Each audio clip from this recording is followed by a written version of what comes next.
Silly churl, Billy churl, silly Billy, hilly churl. Woo!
Wind Strider!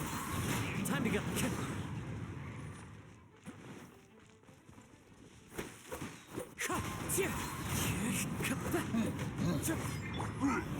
Stabilize!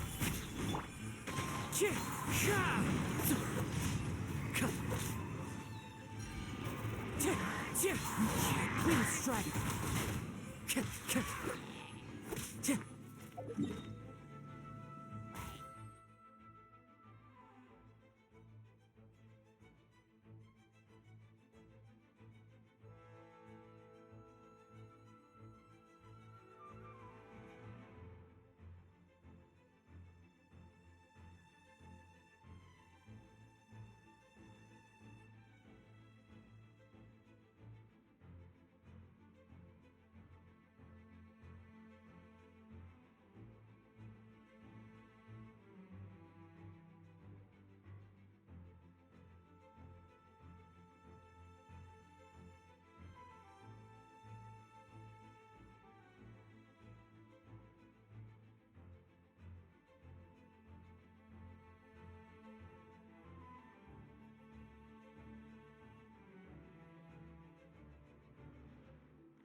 One with nature.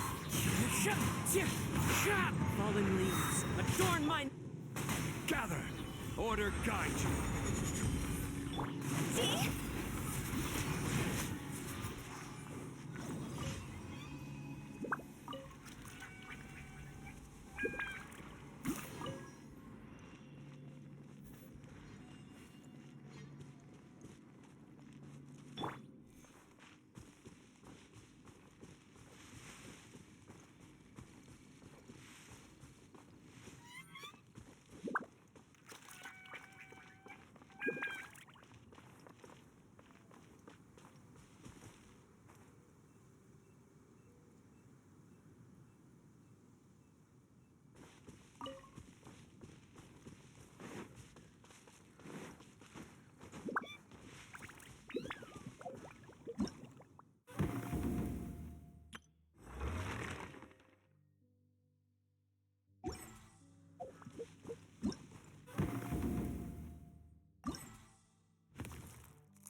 Hey!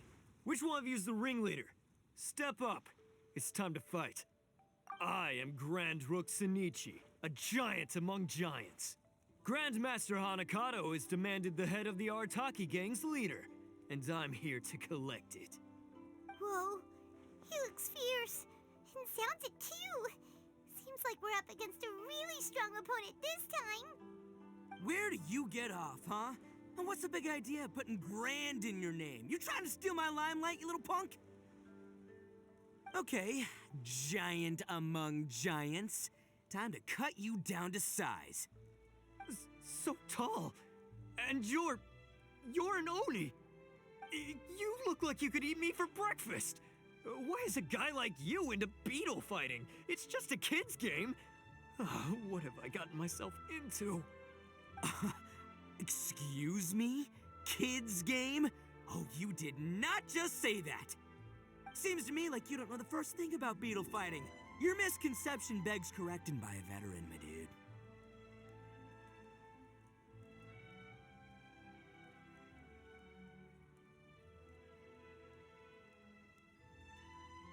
Yeah, go take him down a notch. You can do it, Bullchucker.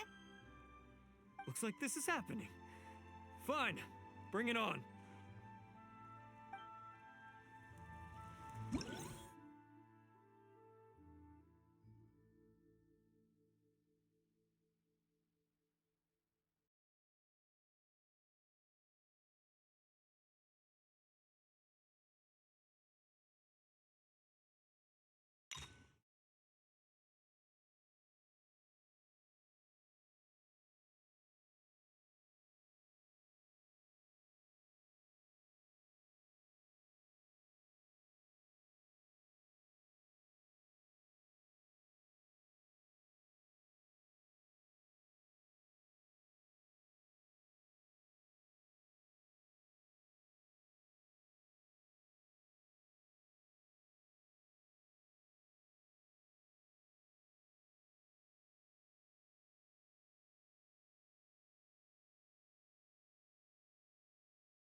There are leaves around, and I know just the... Don't look down on beetle fighting, rookie.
Whatever your name was, even Paimon gets why it's fun. And it's not just about fun either. Beetle fighting is about striving to be stronger and the spirit of competition. If you don't understand that, maybe you should find a new hobby. I'm being out trash talked. This never happens. Too bad for you, though, because talk is cheap.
This scenery is wonderful.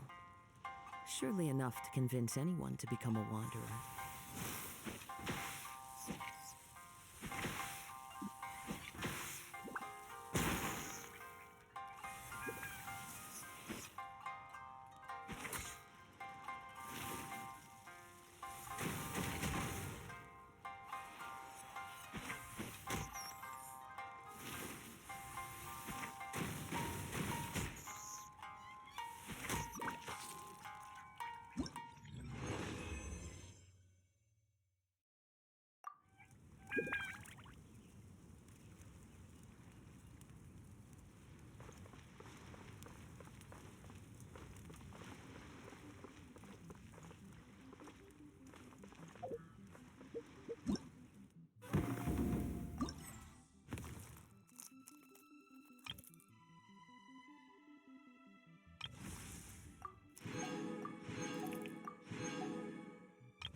Sky-cleaving white iron lavender melon, I have come to avenge Electra. Prepare your Onikabuto. After I defeat you, I'll take down the entire Arataki gang, one member at a time. Looks like we've got an adult this time. Why is this guy more excitable than the kids? Well, White Iron Lavender Melon, looks like this guy's challenging you to a duel. And there's no backing down from something like that. Take Crimson Staff with you and go nuts!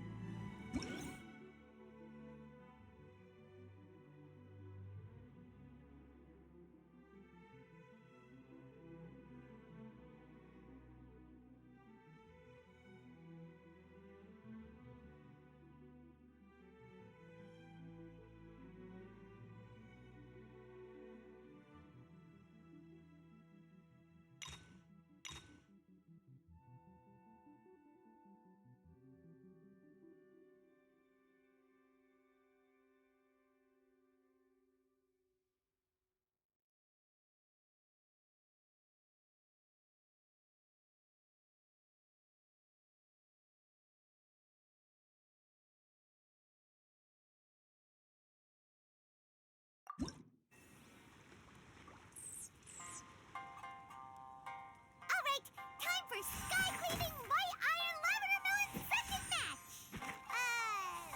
Why is Onikabuto so big? Seems kinda unfair. Don't you worry, an Onikabuto that's too big is one that's too slow. It's no match for Crimson Staff.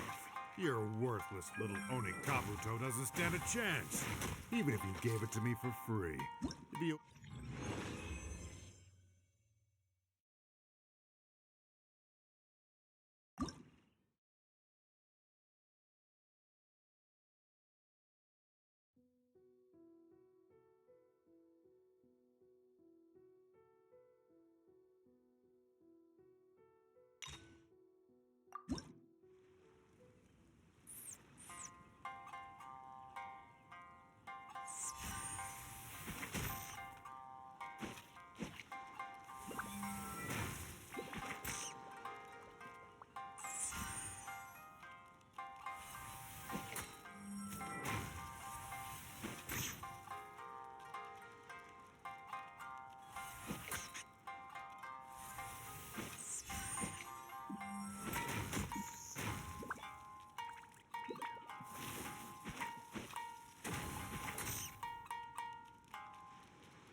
Wherever in this world I roam, I carry memories of my home. This blade. It is the last link I have to the land of my birth.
This scenery is wonderful. Surely enough to convince anyone to become a wanderer.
Splendid! Splendid! I did not expect the Arataki gang to defeat so many mighty beetle fighters. It seems that you are well versed in this art. I take back what I once said. You are respectable and worthy opponents, and I must face you as such, with my full strength. Alrighty, Bullchucker, you're our leader. It's your time to shine. And, don't take what was said earlier seriously.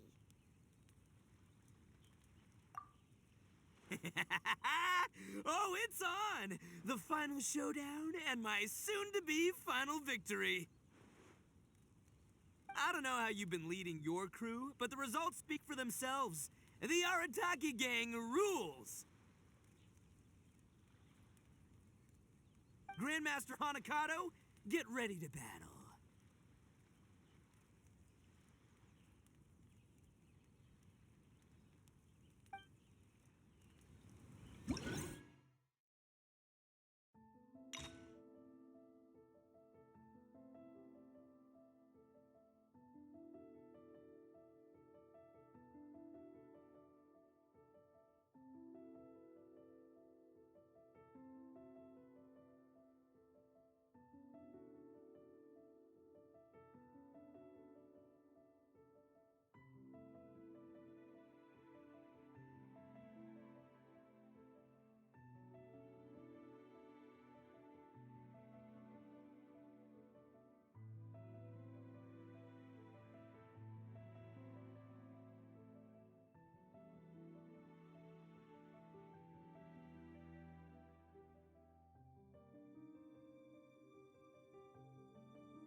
Wherever in this world I roam, I carry memories of... After many duels, your crimson staff has grown in strength. At least, it's far more confident than when it defeated Electra. Oh, yeah? Hey, you have a good eye for this. Yeah, of course, its improvement is mainly thanks to my expert guidance and tuition.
Wherever in this world I roam, I carry memories of my home. This blade, it is the last link I have to the land of my birth.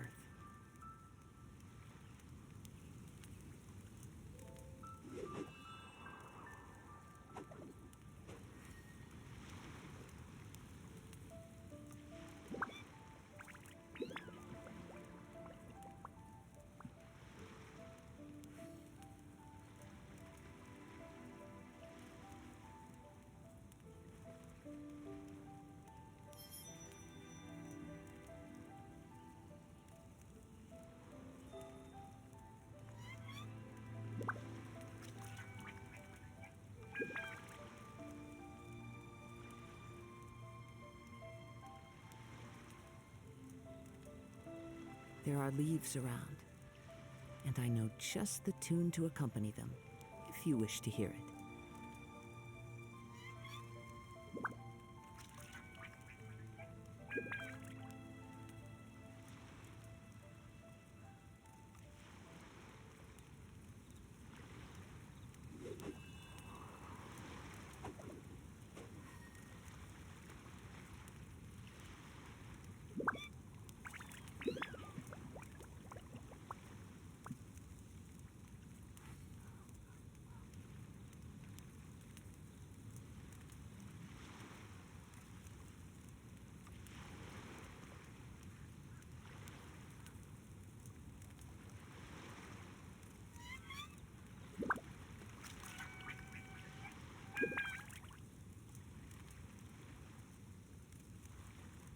Wherever in this world I roam, I carry memories of my home.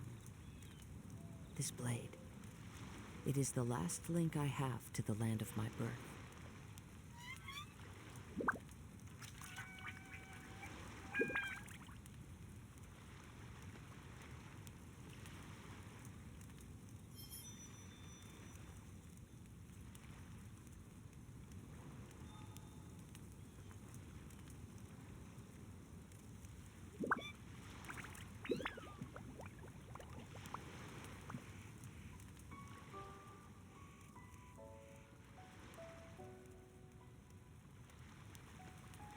There are leaves around, and I know just the tune to accompany them, if you wish to hear it.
Wherever in this world I roam, I carry memories of my home.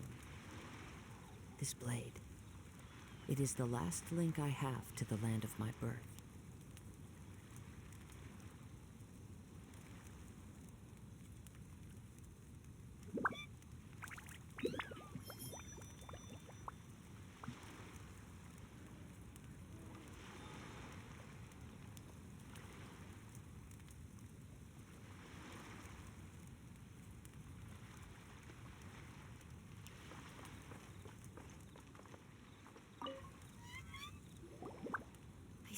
I see. Let us battle once more. This time, I'll see through all of your methods. Victory and defeat no longer seem so important. Let's just battle for fun, shall we? It's rare that I should find such a great opponent. It would be a shame to end our battle so soon, would it not? Sure, bring it on. But seeing through my secret beetle fighting techniques? Nah, little fella, that ain't gonna happen. If you'll admit that I'm the stronger beetle fighter, I'll fight you for as many rounds as you want. Huh. Looks like Bullchucker and Grandmaster Hanakato are still raring to go. Well, let's leave them to it. They can battle beetles till the beetle battling is done.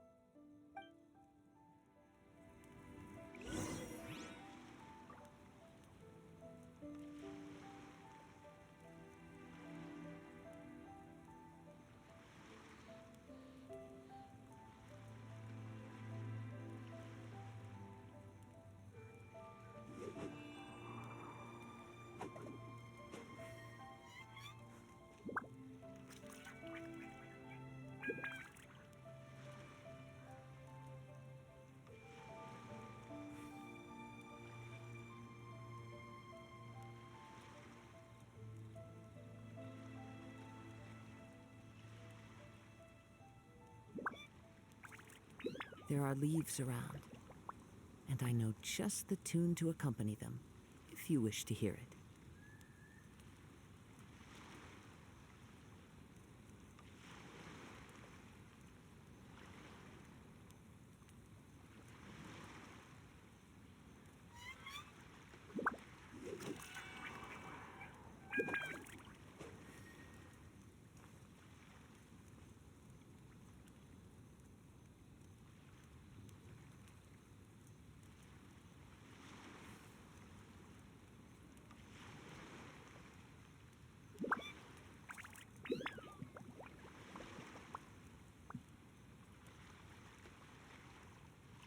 This scenery is wonderful. Surely enough to convince anyone to become a wanderer.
Amazing! Even though your fighting style differs greatly from mine, I resonate strongly with the passion you imbue into your Oni Kabuto. In time, you shall surely become a true champion of the beetle fighting world. You're pretty good yourself. You managed to win an impressive 570 out of our 1,141 matches. Of all the beetle battle marathons I've fought in my time, you have lasted the longest by far. Not gonna lie, I'm impressed. No, I won 571 rounds, so I'm ahead. Also, you have the home advantage. Taking that into account, it is in fact I who am the superior warrior. Huh? Why you gotta be so stubborn? I remember our score clear as day, and Mamoru is our witness. Isn't that right, Mamoru? Boss, I really can't take it anymore. Please let me sleep for a while. Have they been going at it this whole time without a break?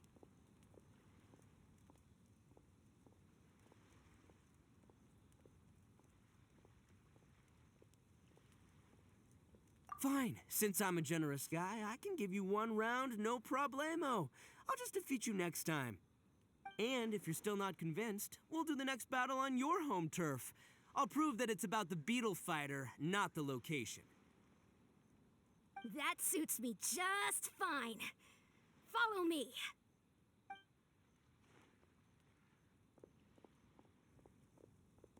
Oh, hey, compadre. Flying Lavender Melon, you're finally here. Wait a minute.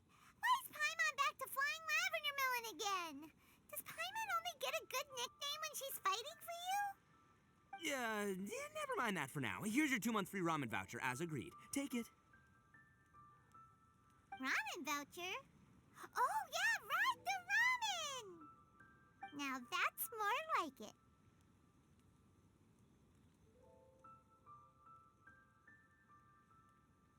Oh, no. This was just the warm-up. The almighty Arataki extraordinary and exhilarating extreme beetle brawl is still to come. After all, things are way too quiet without an audience. We can't just end the event like this. But the good news is, Grandmaster Hanakato finally let go of his pride and admitted that I'm a strong beetle fighter.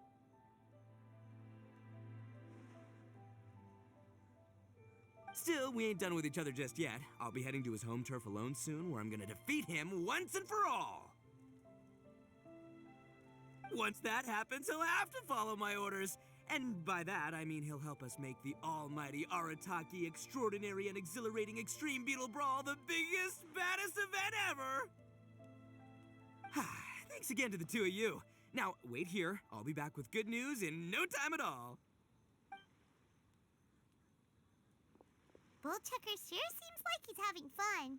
And we got 2 months worth of ramen out of it.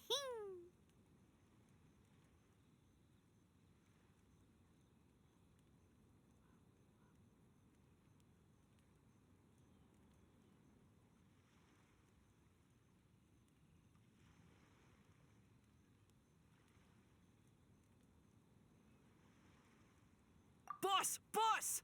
There's a letter from Shinobu. Take a look at this. Huh? Where'd the boss go? He was beetle fighting right here just a moment ago. Is it urgent? Because Bullchucker just left with Grandmaster Hanakato. They said they were going to continue their battle.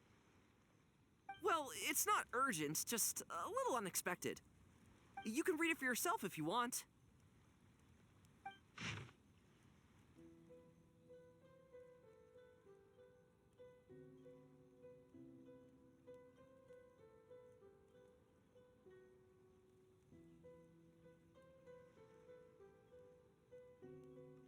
What the? So Grandmaster Hanakato is actually part of the Arataki gang? But his communication style made Bullchucker feel like he was facing a mortal enemy. Just as Shinobu expected, Bullchucker is spending all his time beetle fighting without resting or eating. But he did get us to organize the Beetle Brawl event for him.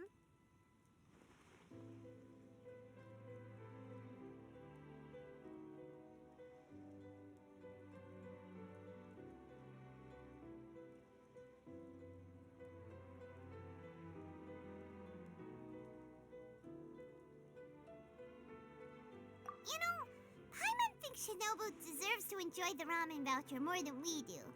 Why don't we take her for ramen when she gets back? Actually, wait a moment. Bullchucker didn't tell us which ramen stall this voucher is meant to be used at.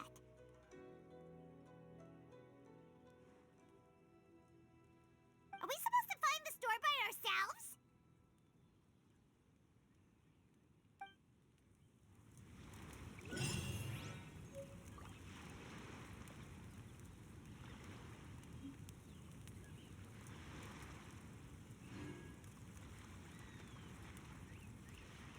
There are leaves around, and I know just the tune to accompany them, if you wish to hear it.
This scenery is wonderful.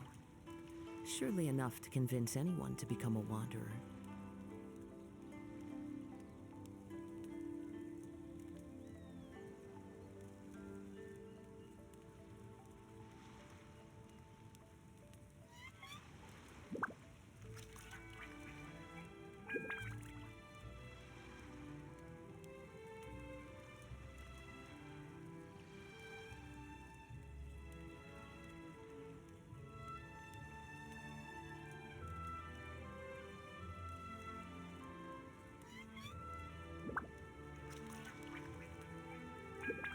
Wherever in this world I roam, I carry memories of my home. This blade, it is the last link I have to the land of my birth.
This scenery is wonderful.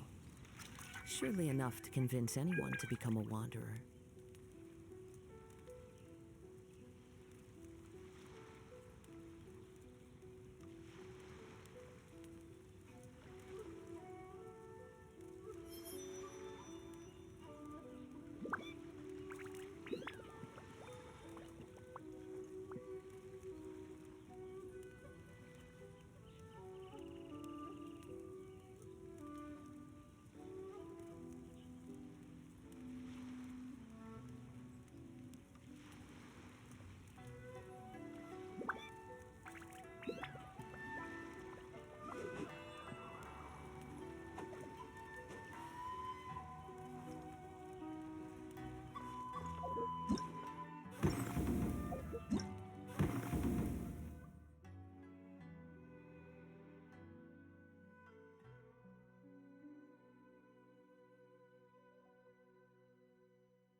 Clouds high. The birds. Scatter!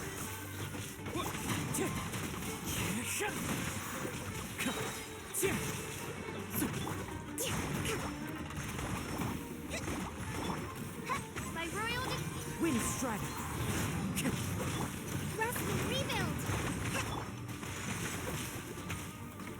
Into the wind. One with wind and cloud. Wings. Propagate.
The wind knows me.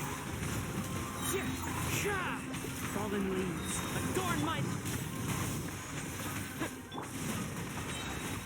Wind strider.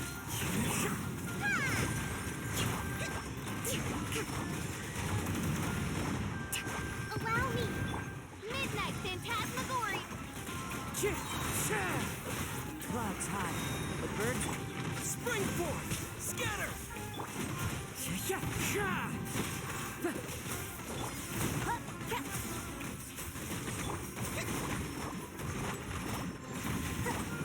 Rest and rebuild. Fallen leaves, adorn my...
Wind and cloud! As you wish, mein Fräulein.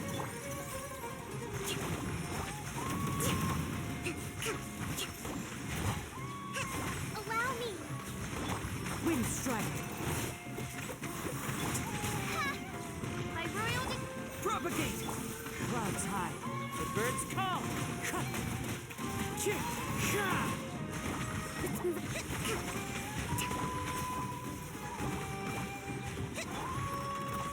Midnight Phantasmagoria! Wind strike! rest and revamp. Scatter!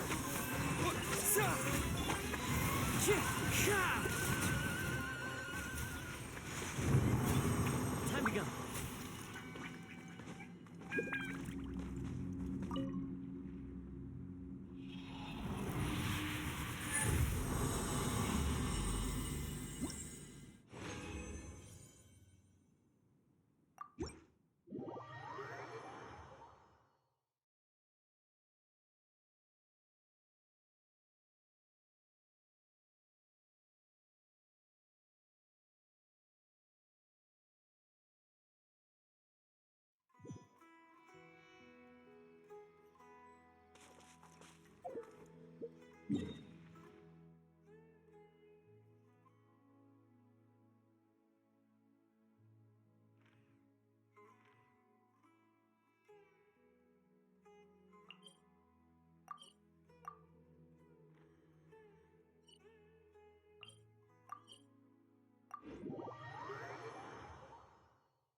Follow the wind.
Ad Astra Abyssosk.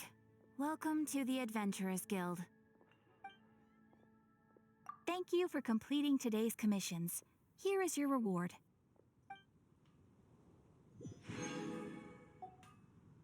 Ad Astra Abyssosk.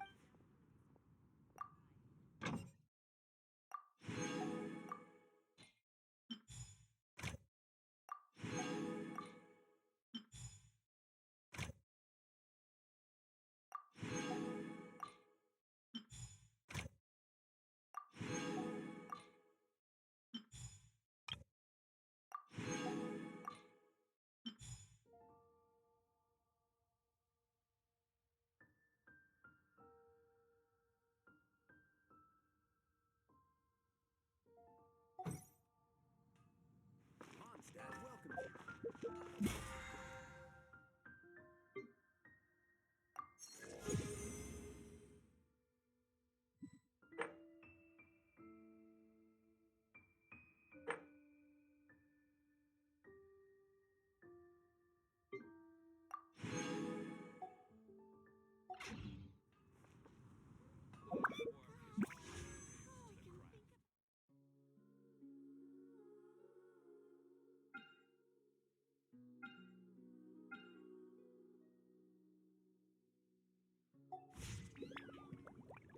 There are leaves around, but I know just the tune.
What are my orders?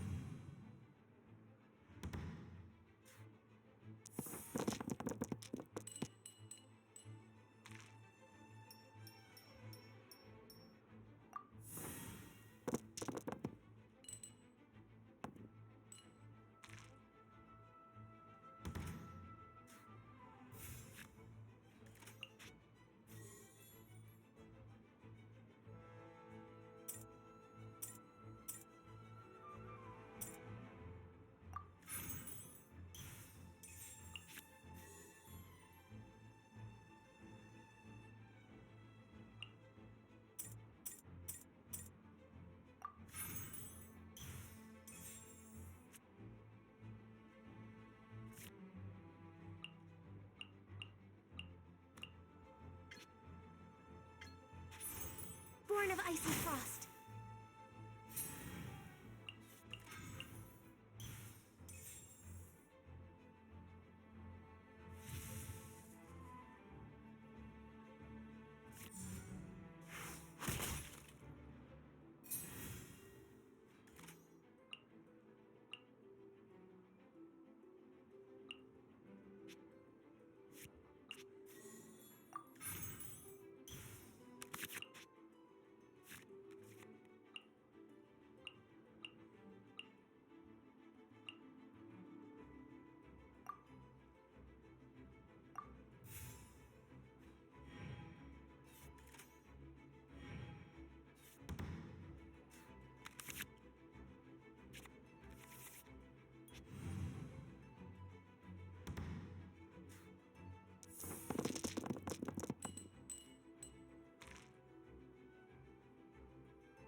me scry.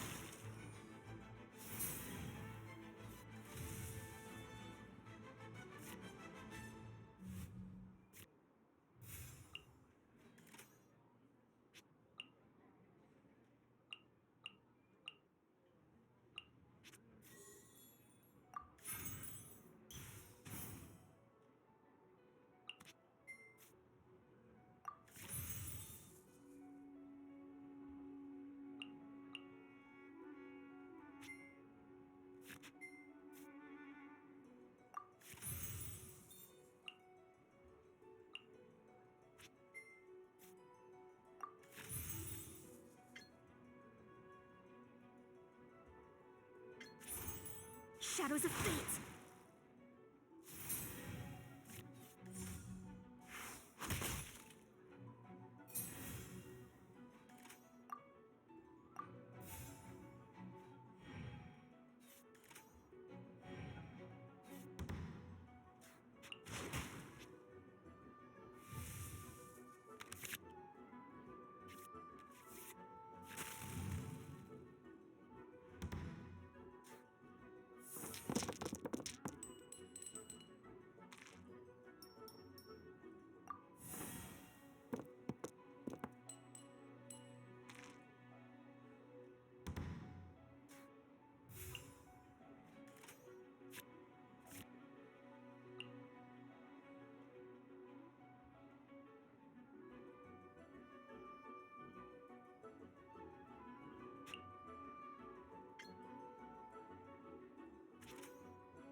I want to help.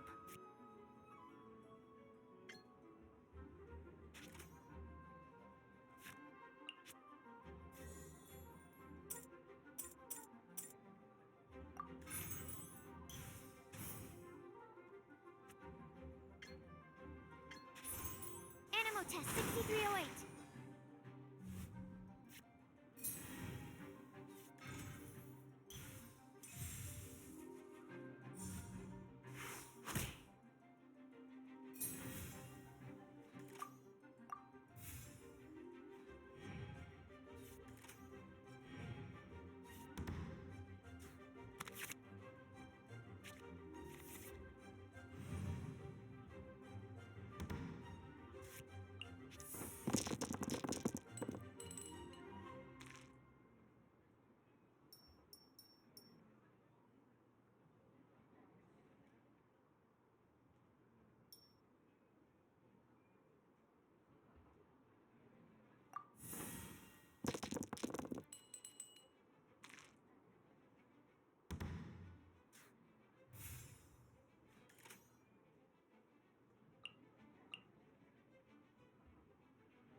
Animal test 6308. Can't keep my eyes open. In the image of the wilderness.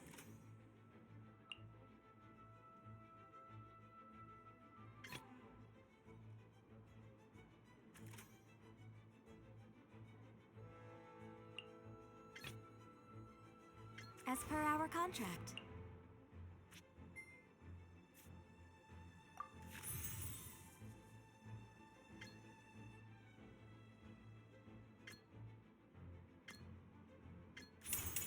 All hail.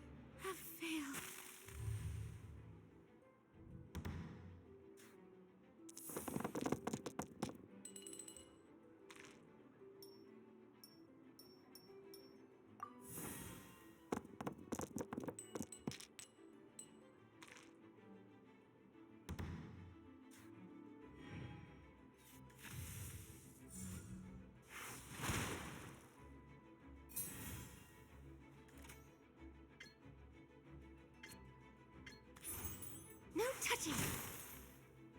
Water will never disappear.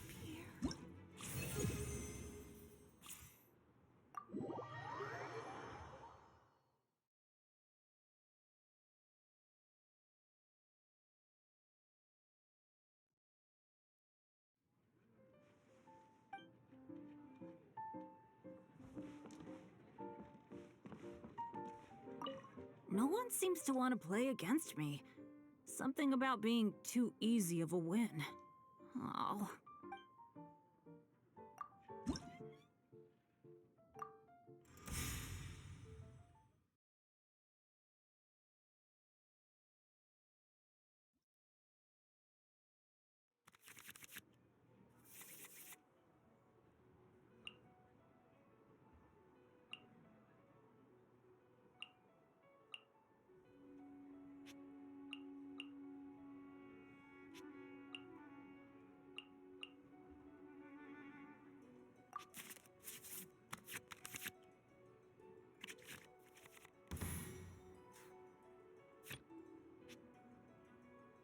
What are my orders?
This is destiny. Let the show begin.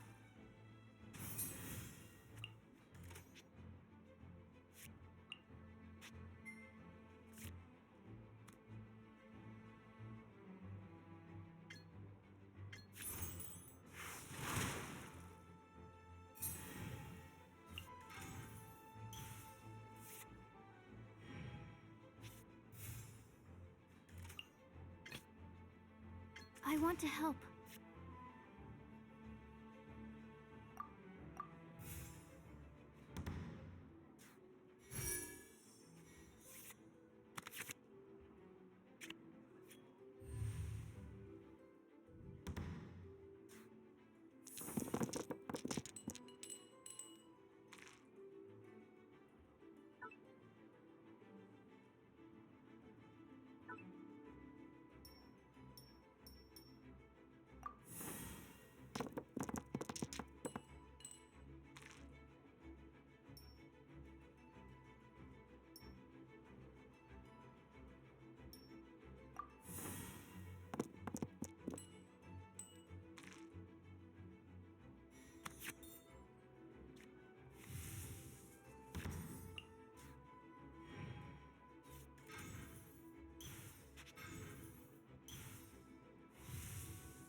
Animal test 6308.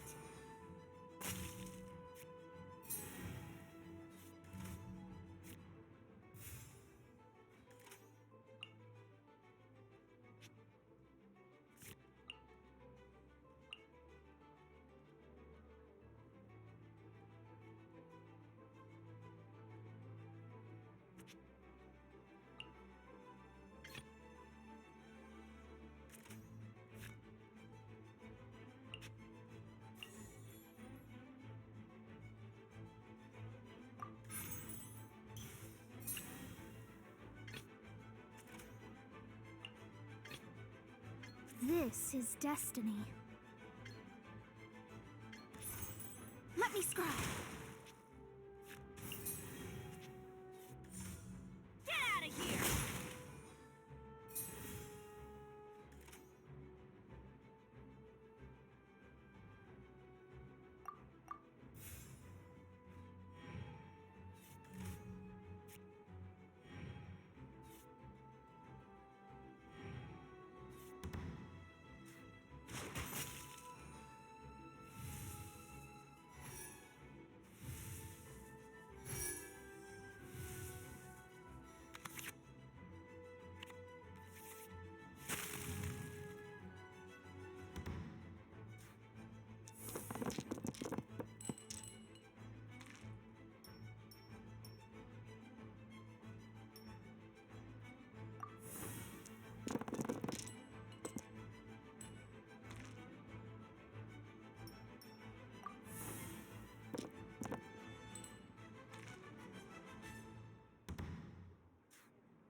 I can do it.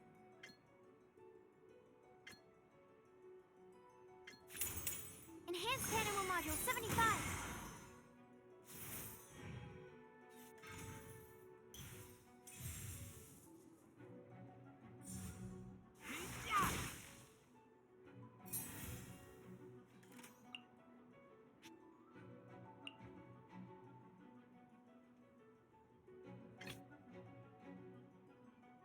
As per our contract. Access denied.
I want to help.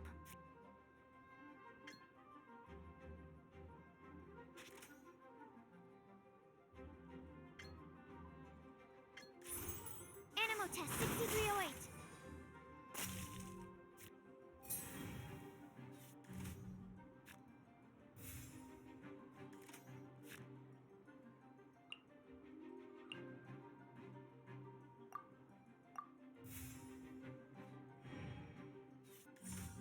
Keep back!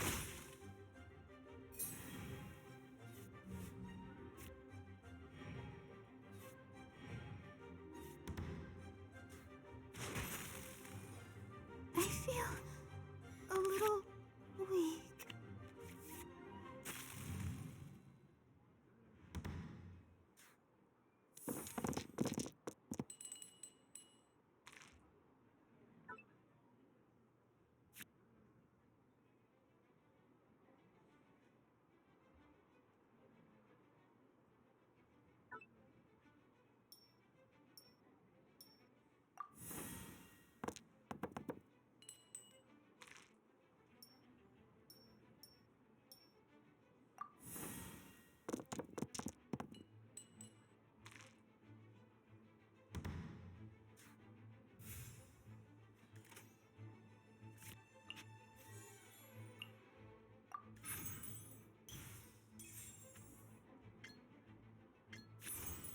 Stand clear. This is just my luck.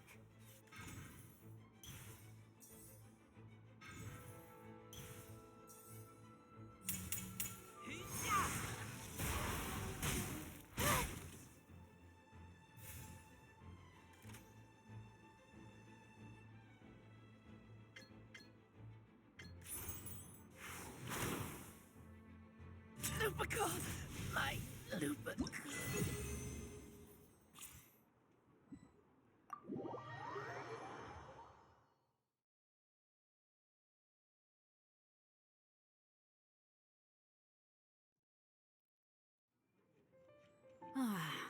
Well, one step back, two steps forward.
Excuse me, did you happen to see where the missing scholars went?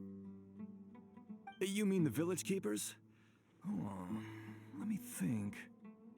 When I was eating dinner the other day, I saw one of them by the side of the road, muttering away and eating mushrooms and tree roots. They shouldn't go around eating that kind of stuff. Okay. Did you notice anything else? Anything else? No, I think that's all I have to tell you. Sorry.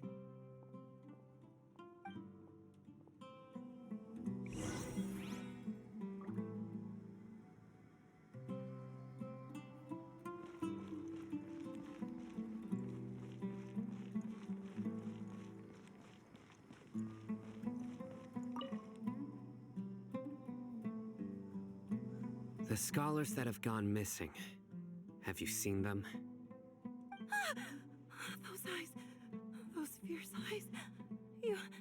You look like a real fighter. Don't change the subject. Right. You were asking about the the mad scholars. I think it's been a few days since I last saw them. I usually go to bed pretty early, so I'm not too familiar with what goes on at night. But honestly, I feel quite sympathetic towards them. Even though they act a little strange, they've helped me in the past. If it weren't for them, my house would have collapsed long ago. Do you also think Grandpa and the others are good people? Grandpa? Oh, hello there. It's little Isak. You mean that nice man who looks like your grandpa's long-lost twin, right? He was actually the one who protected my house. I saw it with my own eyes. He happened to be staying near my house that day and was doing something with his hands on the ground. It still feels pretty surreal now that I think back on it. Did someone teach them how to do that? Well, whatever the case, I'll always be thankful to him and whoever taught him to look out for others. I'm pretty sure that if I ever went mad, I wouldn't be able to do anything like that. Gotcha. Thank you.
It's Thank okay. you. Join the airlines. I'm sorry. Embrace a wonderful new life.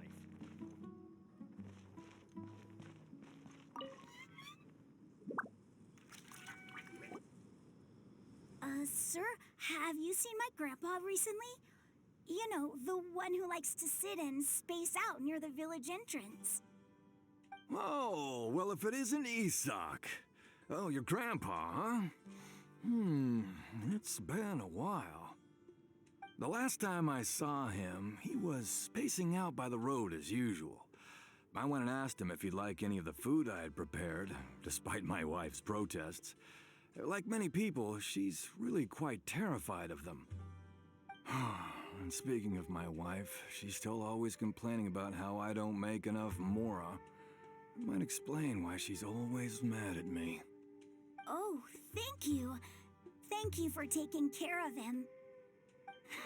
It was nothing. You're looking for him, right? Did he go for a walk and get lost? Yeah. Whew, that's no good. Well, once you found him, come by my place again and I'll cook a little something for the both of you.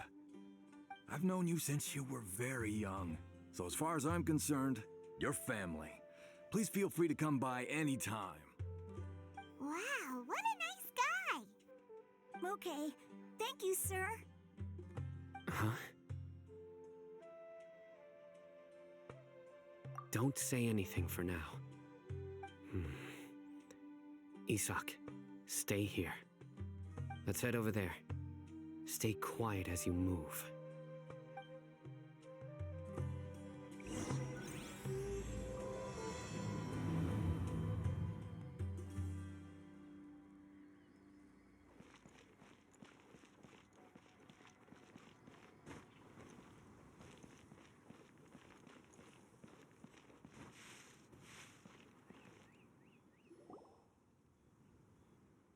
Listen, see if you can make out what they're saying. Have you heard? The mighty King Deshret, the sovereign of our faith, will soon return to this world. Yes, of course I have. King Deshret is the one and only true ruler of this land. I've never believed in any other gods. Still, you say he's coming back, but it sure doesn't feel like life's about to change around here anytime soon. What's your proof? Haven't you noticed? The village has been getting more deranged scholars than ever. Delavar was saying that many people also went insane just before the fall of King Deshret's civilization in ancient times. We don't quite know why, but it seems like there's some sort of connection between insanity and King Deshret. Isn't it a sign of King Deshret's power that all the mad scholars have disappeared? If you ask me, they must have been chosen as the final sacrifice for King Deshret's resurrection. Huh.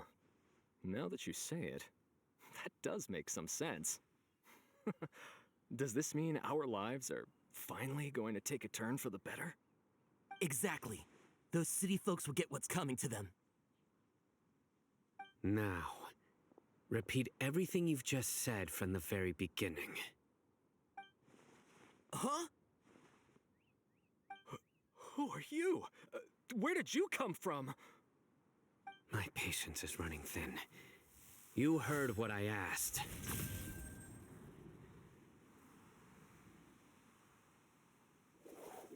Yeah, bro, this guy's something else. Just look at his eyes. One wrong move, and he's gonna flay us alive. Let's not get on his bad side, okay? I am no match for this guy. Oh, okay, good sir. What is it you would like to know? Tell me about King Deshret's resurrection. Well, I only know a few things from hearsay. I went for a drink the other day and heard others talking about a rumor that the madmen will disappear and that King Deshret will return to this land.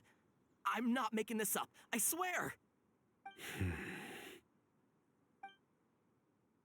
Hey, go on, keep talking. It's true. It's all true, sir. We desert folk have had more than enough of those people at the academia. They keep sending us all their mad scholars and won't let us have a good life. Would you want to live like this if you were in our place? The radicals were even more thrilled than me when they heard the news. We're all praying for King Deshret's speedy return. Delavar also said that once King Deshret returns to our side, it's only a matter of time before we conquer the land on the other side of the wall. They're all willing to serve under King Deshret and fight for a share of the glory. Is that so? Seems like he still wants to know more. Keep talking. Got it. At first, I told myself it was just the drink talking, but then all the mad scholars vanished without a trace, just as the rumors said.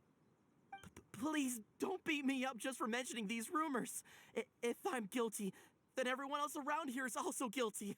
I'm just saying what the others said. The people here really like King Deshret, but dislike the Dendro Archon. Where is this radical person you talked about? I haven't run into him over the past few days, so he probably hasn't been around the village.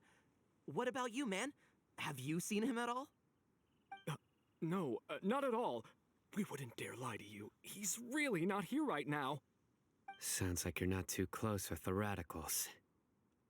No, of course not. All we know are their names. I have many ways to stop you from talking, and many others to stop you from sending warning messages. So you'd best just stay home and hope I don't hear of you trying to contact anybody. Don't do anything until I've gotten to the bottom of this. Try something foolish, and even Candace won't be able to protect you. Yes, got it. We'll do just as you say. That scared Paimon half to death. Sino is pretty terrifying.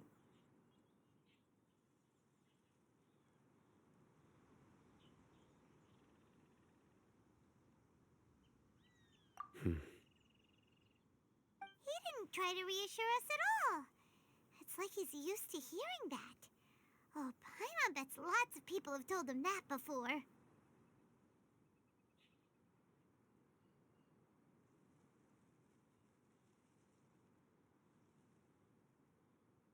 I heard that. Sorry. It's part of being a Matra. The rumor we heard just now seems like a strong lead. But we need to check a few more places. Very well. Isak! I'm here. Where's your grandpa's house? Well, I can take you there. Just follow me.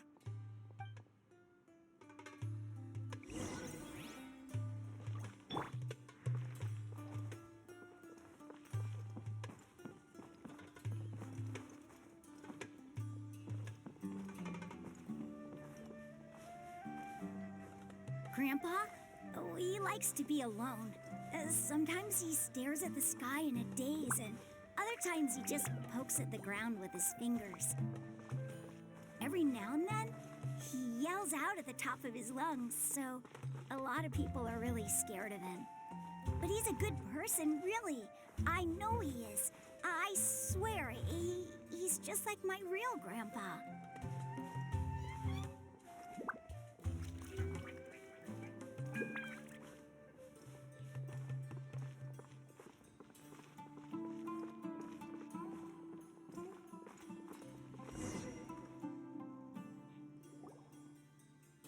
This is where Grandpa usually stays. There sure isn't much here. No. Incense? Please don't say it's the same one as before. But are you okay? Are you getting dizzy or need to lie down? There's a scent that you can sense, but I can't. A certain traveler here once passed out from that smell. Thankfully, Tainari saved the day. And then he gave us a long lecture to explain all about how it worked. So, you know Tainari. Huh? You know him too? Are you two friends? Yes. Now that I concentrate, I can also make out the scent of incense. Wait, surely Tainari didn't lecture you too? No. No need. Did you first encounter this scent at Tainari's house? In the forest. From a scholar.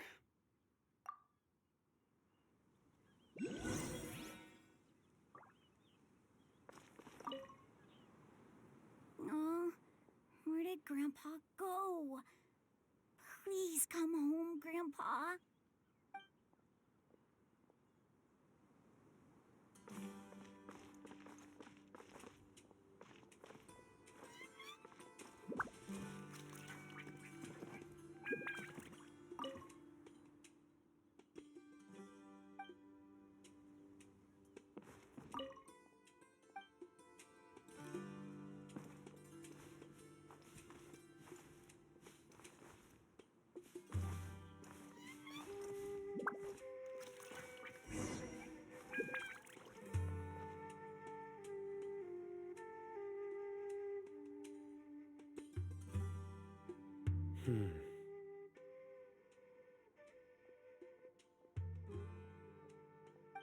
What are you looking for, Sino?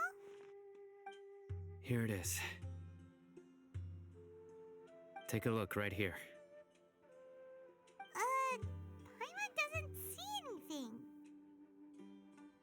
Although the traces have been completely buried in the sand, there are footprints here. From the size and shape, they belong to an adult male. This pattern is a common one from this area. Local shoes. This was probably someone from the village. The scent is quite faint, but still extant. The footprints head in the direction of the door.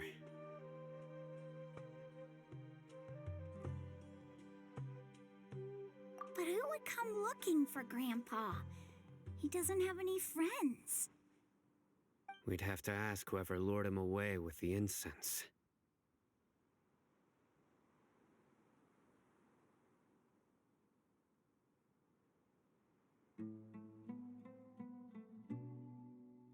Huh? So you can lure someone away with just a scent? Hey! What's wrong with liking good food? Everyone's got something they love in life. Exactly. Most scholars are fond of incense, since the smell supposedly helps them clear their minds and discover new knowledge. Even deep within the clutches of madness, they still yearn for their knowledge-seeking days, and will follow the scent whenever it presents itself. No, Grandpa. So, someone's taking advantage of their weakness? Huh. Still, why would anyone want to abduct all the scholars? Are the rumors really true? Could the disappearance of all the mad scholars have something to do with the radicals? It's highly likely. Please, you have to save my Grandpa. Grandpa's never done anything wrong. Please help him. Sounds like we'd better help get him back. Don't you worry, Isak. We won't let whoever took him get away with it. Let's head to Aru Village and inform Candace and the others about what we learned here. After that, we'll set off to find the scholars.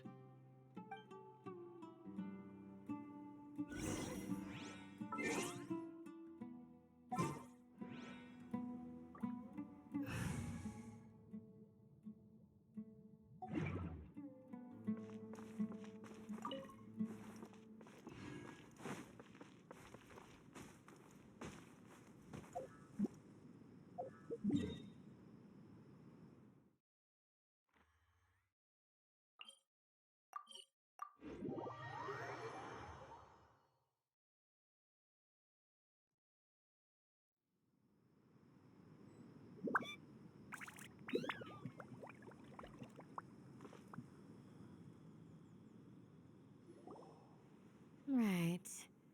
The darker fabric definitely looks a lot better. That'd be my choice, too. We're back, Candace! We've got a lot to tell you. Ah, welcome back.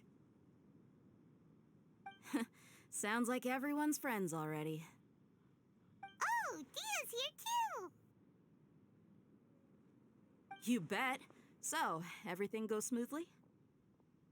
Reasonably. Alhaitham didn't go with you? We haven't seen him at all. Huh. I saw him around the village entrance earlier and figured he was investigating with you. I guess he must have gone off on his own. Did you find out anything useful?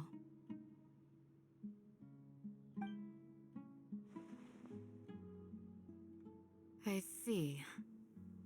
So someone used a kind of incense to lead the exiled scholars away from the village.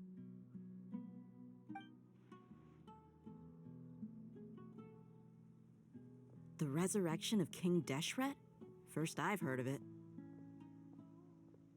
Far as I know, the kind of incense you just mentioned is only popular beyond the wall. Scholars are fond of it, but as you can see, there aren't many scholars still studying around these parts.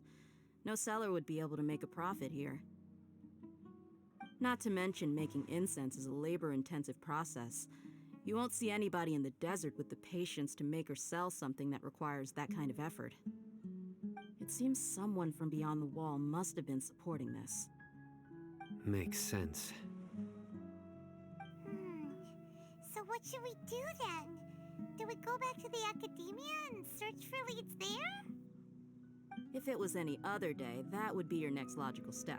But today, you've got me on your team, so you get an extra tip. Didn't you say that the villager got his news from the tavern? Well, I also like to drink at the tavern, so I know a thing or two about these radicals he mentioned.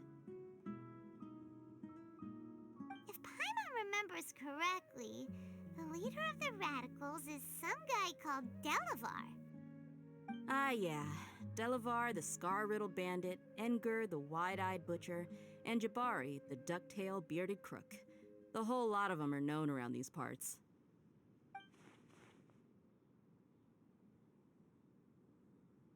These guys have one thing in common, and that's being broke.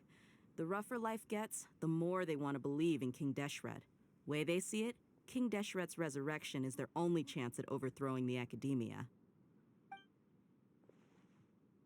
Throwing all of Sumeru into chaos is the only way to change the way of life here in the desert. Anyway, that's my guess why they've chosen to become radicals. Tia! You're amazing! You really know this place inside and out!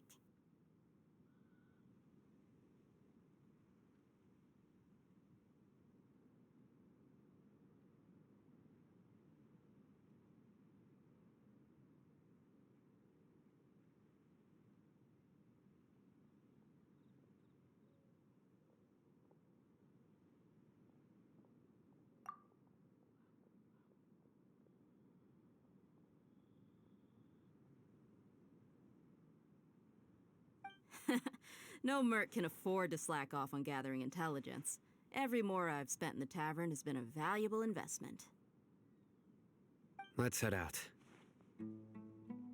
Now hold on, you're staying right here, Sino.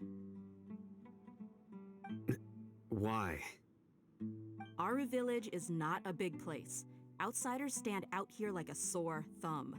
I'd bet word about you has already gotten out. The desert is unforgiving, so the way of life here is also a lot tougher than on the outside of the wall. You survive on making connections out here. Compared to you, mercs like me are just third-rate amateurs. I've got no actual fighting skills to speak of, but that also makes it a whole lot easier for me to gain the locals' trust.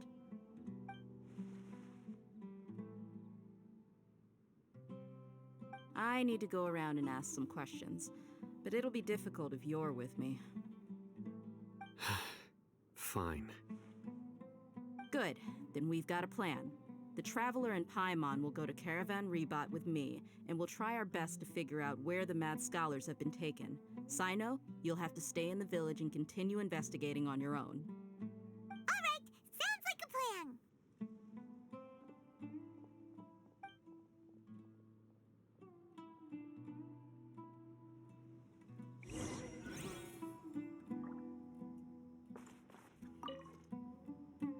Sino, please don't take offense. I'm sure Dia just wants to help everyone solve their problem as quickly as possible. That's why she can be so straightforward at times. I don't mind.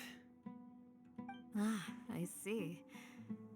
Well, from the way you were staring out into the distance, I thought you might have been mulling over Dia's words.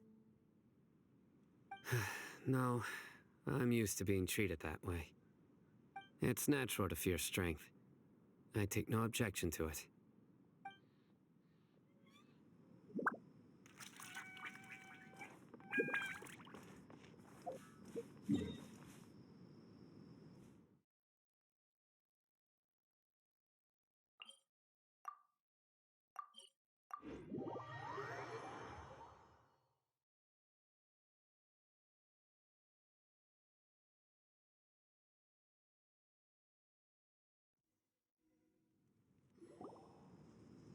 Well, here we are again. Sounds like you're starting to get familiar with the area. Paimon's amazed every time we see the wall of Samiel. How can a wall this tall even exist? It's almost unreal. I know what you mean. I had the same question every time I walked this way when I was a kid. Also, why is this high wall here? And can a wall really block sandstorms?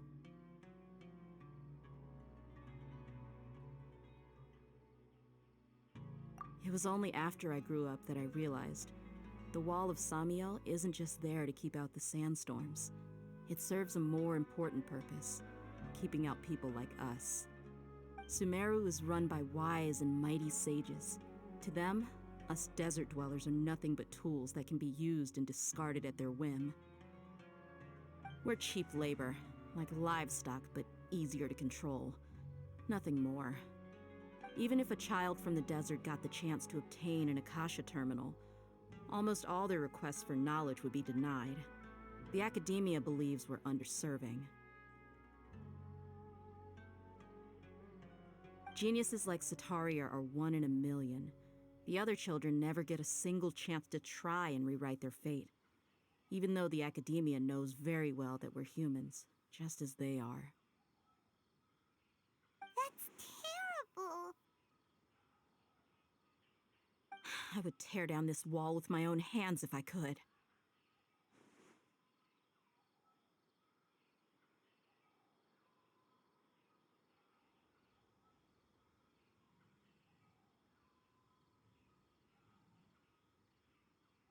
Hey, Dia. You're not thinking about doing anything scary, are you? No, not at all. This place just gets me thinking, that's all. Besides, we're here to procure information, aren't we? Yep, we gotta catch those... Shh. Caravan Rebot is crawling with people, so be careful what you say. We don't want anyone to find out what we're here for. Our mission started the moment we arrived here. Let's go check out the tavern. Maybe we'll find someone I know.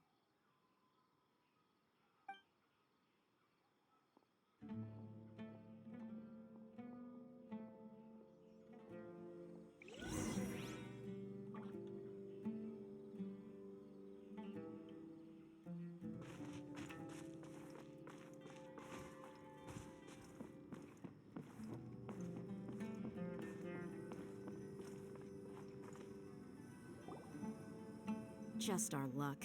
None of them are here today. You mean, you don't see anyone you know? Dia, is that you? What a coincidence. You here for a drink too? Zaki. Finally, a friendly face. Oh, and who do you have with you here? Guests from another land?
Hello, hello.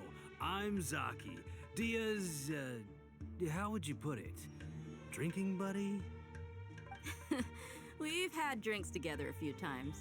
You could say we go back a ways. Anyway, as far as my friends here, they aren't too shabby, are they? You rarely see any Outlanders so friendly and respectful nowadays. Absolutely. Much better than those people on the other side of the wall. So, Dia, are you looking for someone? Yeah. Have you seen Enger, Delavar, or Jabari recently?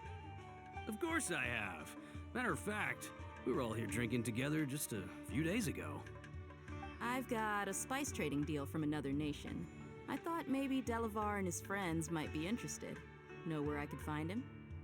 Ah, how thoughtful of you.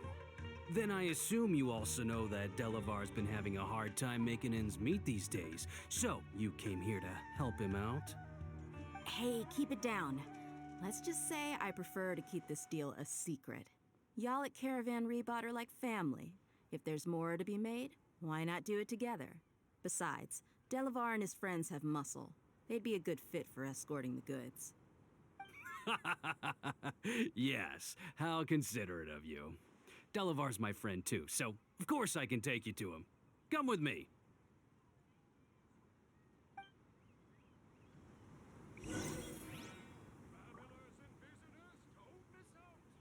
Welcome, weary travelers. All who seek rest will find it here. Oh, what? So he's not at the hotel today?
Are we there yet?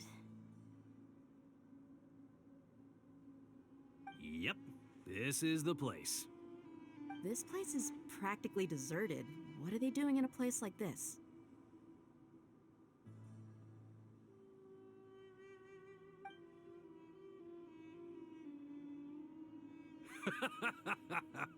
Why don't you take a guess? Go on, a wild stab in the dark. You're like lambs to the slaughter. Oh no! It's an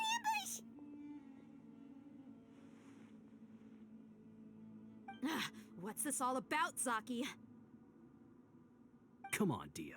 You really think we didn't hear about what you said back in Aru village? The boys have kept a close eye on you from the moment you set foot there.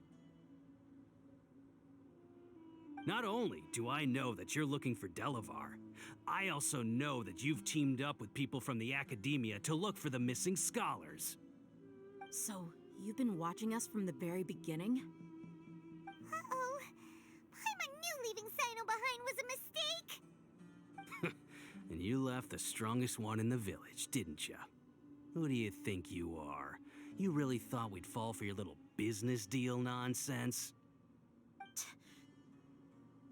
So you and Delavar have been partners all along. Dia, I guess it's only natural for a traveling mercenary like you to be out of the loop. Those of us who hang around the tavern have stronger bonds than you think. But you got one thing right. We're all looking forward to an uprising in Sumeru. There's nothing more we'd like to see than the desert folk overthrowing the Academia. If that's the case, then I'm sure Delavar wouldn't miss a second of it. I'll be honest with you, if it weren't for what you said in the village, your little monologue about the Wall of Samiel would have convinced me that you're one of us. Delavar. And Engar, you're here too, huh? Long time no see, Miss Mercenary. You should have known the traitors are what us followers of King Deshret despise the most. Dia, I thought that you, a fellow desert dweller, would understand why King Deshret is greater than the Dendro Archon. Little did I know, you don't deserve to join us. Yeah, gee, what a missed opportunity. Adopting radical views and kidnapping innocent scholars, all because of some baseless rumors. Anything else I'm missing out on? See? There you have it. Mercenaries are just a bunch of faithless scum with only one thing on their minds. Mora. Pathetic. You're all like a pack of street rats. You're not wrong. Mercenaries are driven by Mora, and my faith lies with whoever's paying me. As long as there's a profit to be made, anyone can become my friend. Enough talking! Get him!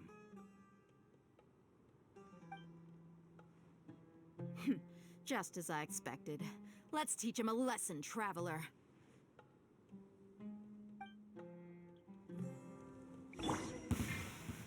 Following orders. New punching bag. Into the wind. Quake! This is order. Time to go! Go!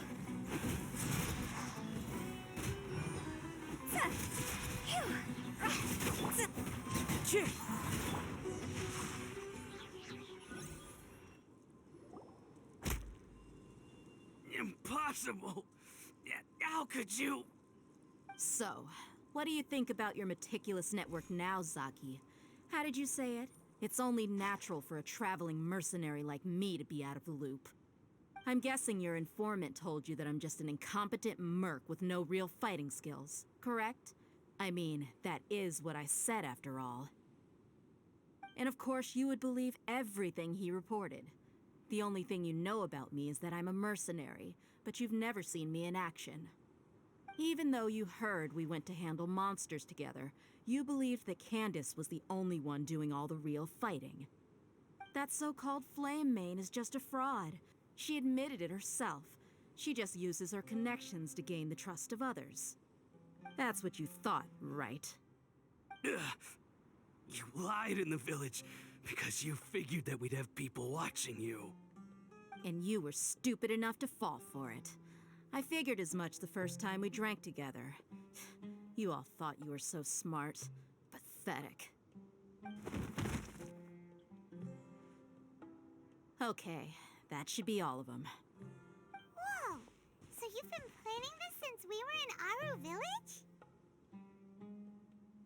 No task can be done without preparation. I just happened to notice a couple suspicious-looking people while you were out investigating.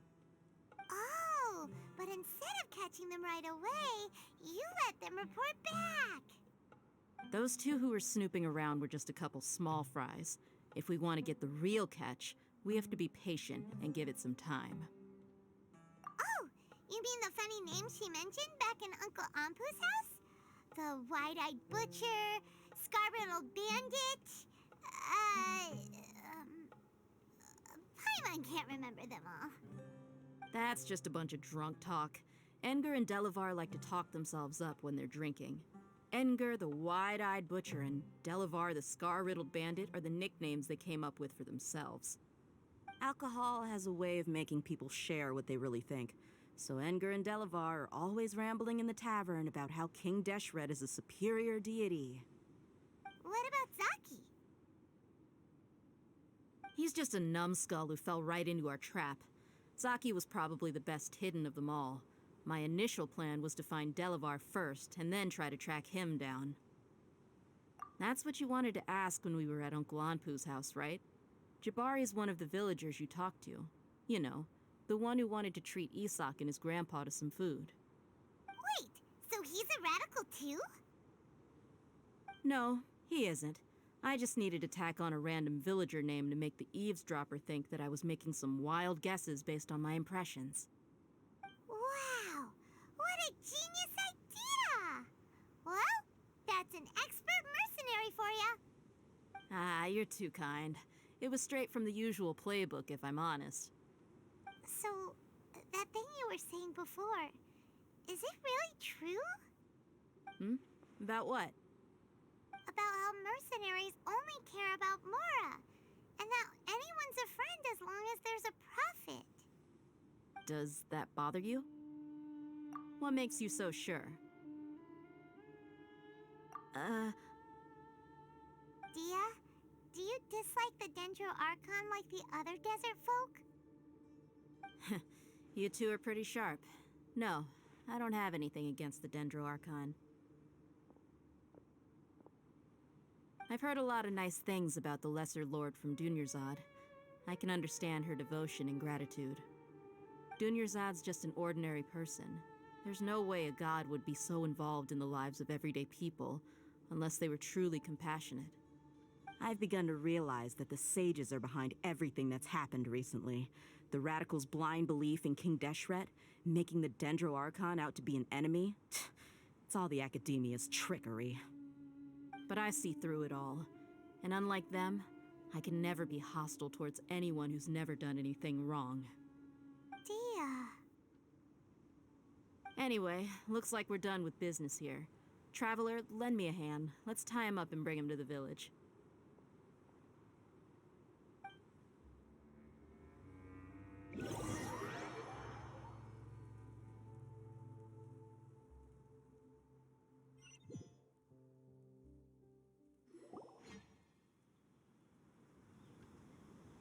This should be all of them. I'll let you take it from here. All right. I'll be in touch. Until then, please stand by. Candace, do you need any help? Candace will be okay on her own. I trust her, so you can too. She's been guarding Aru village for quite some time now. If anyone is qualified to question the offenders, it's her. While I'm questioning them, why don't you pass some time by exploring the area? I'll meet you back here tomorrow morning, Traveler.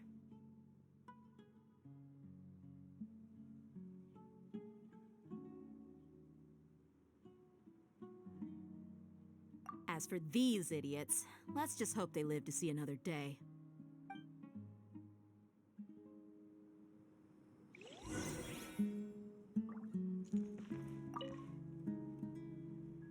Candace is an expert at dealing with people like this.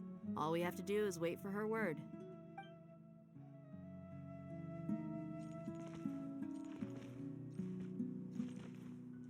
You heard the question. Now answer me.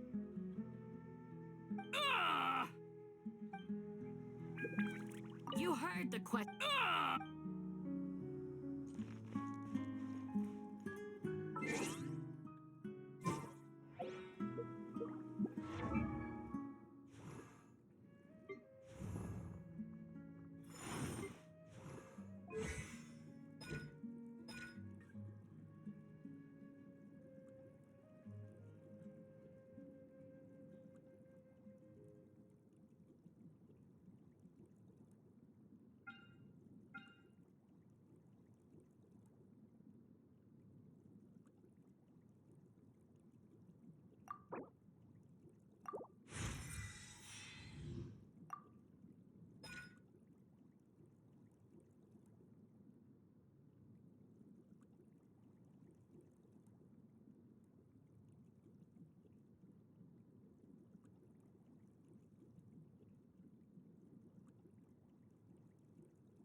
Silly churl, Billy churl, silly Billy, hilly churl. Woo!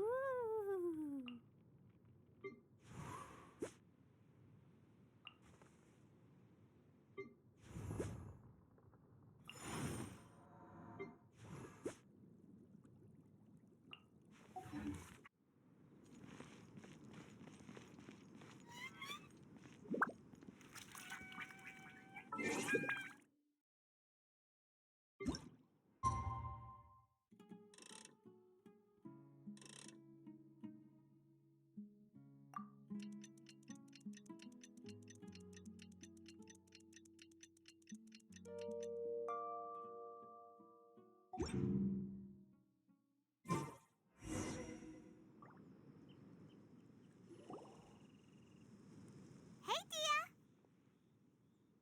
Right on time. We'll know any moment now. Paimon's been wondering. You seem to know Candace pretty well. Have you been friends for a long time? We've known each other for some time now. She's a pretty interesting person. Even though she's an extremely strong warrior, she never misuses her powers against others. Oh, Paimon knows what you mean. Like a lot of martial artists say, never take the fight outside the ring. Yep, I guess you can put it that way. It takes strong convictions to be as dedicated as she is, and shoulder that kind of responsibility. Us mercs, on the other hand, we pretty much live from one day to the next. Well, Paimon thinks you're great too. Really? Thanks for that.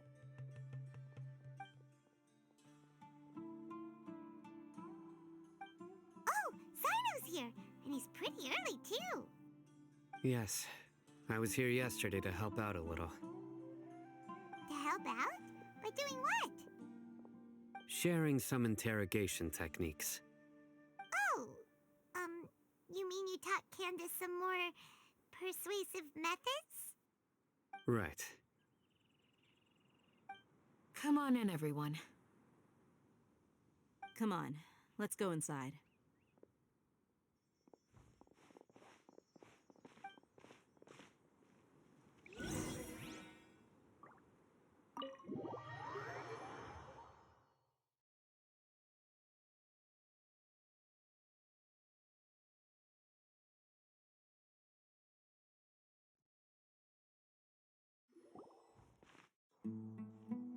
Candace, where?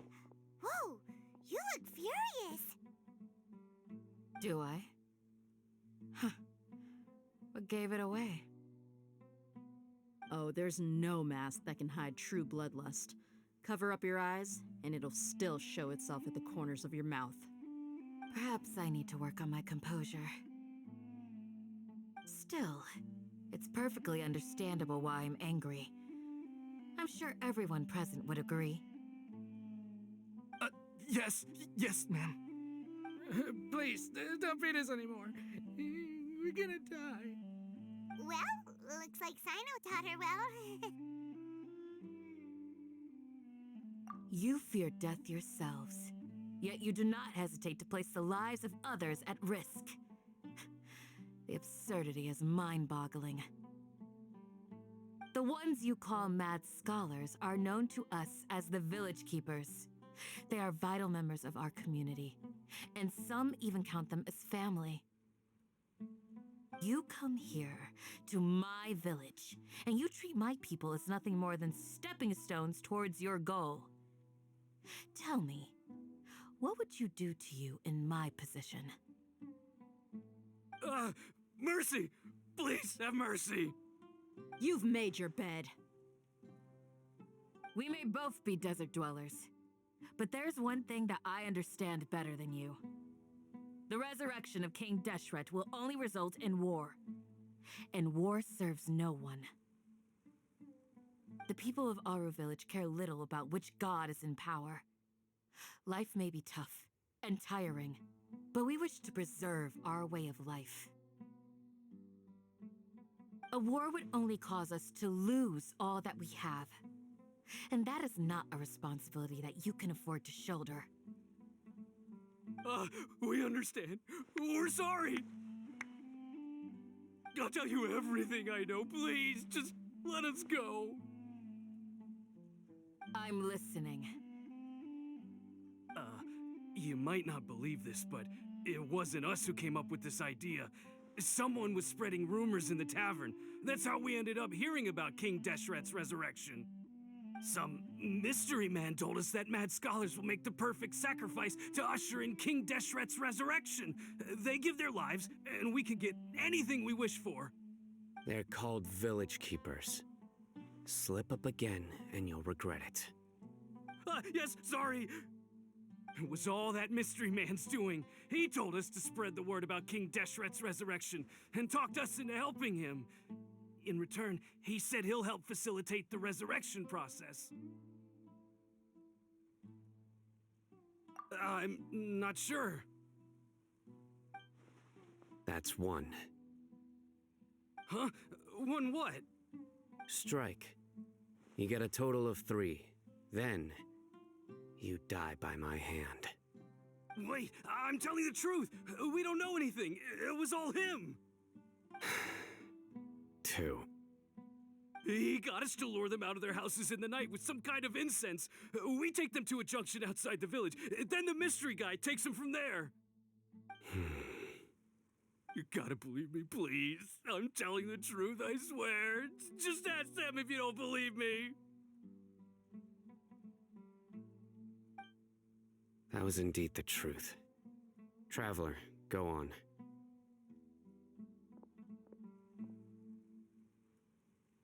You have to believe me. If I knew that, I would have told you his name right away. I'm not risking another beating to keep his secrets. No way.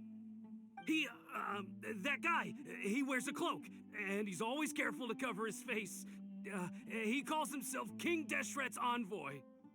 I believe I may know what's going on. Uncle Anpu?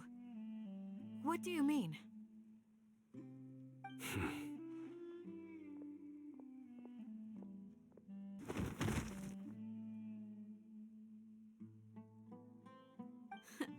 Smooth. Okay, speak. If my suspicions are correct, this mystery man they speak of could be from the academia. Some time ago, people from the academia attempted to take the village keepers away. I refused, insisting that they are part of our community. It strikes me now that this secretive character shares the same goal they had. Which means it's highly likely that the academia was purposely spreading a false rumor to trick the radicals into delivering the village keepers right into their hands.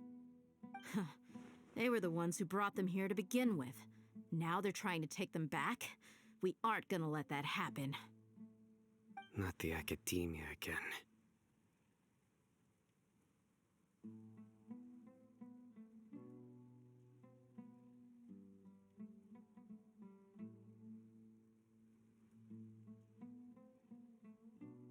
Just as I thought. But what could they want with the village keepers? People are nothing but tools in the eyes of the academia. A change in their plans likely means they found another way to exploit the scholars. Regardless, our top priority now is locating the village keepers. You're right. Isak is still waiting for news on his grandpa. Time to go. Let's leave the village and try to track them down. Yes. Pack up and get ready to leave. You got it. Candace, I'll let you deal with the radicals. Leave everything outside the village to us. All right. Let's meet back here once everyone's ready.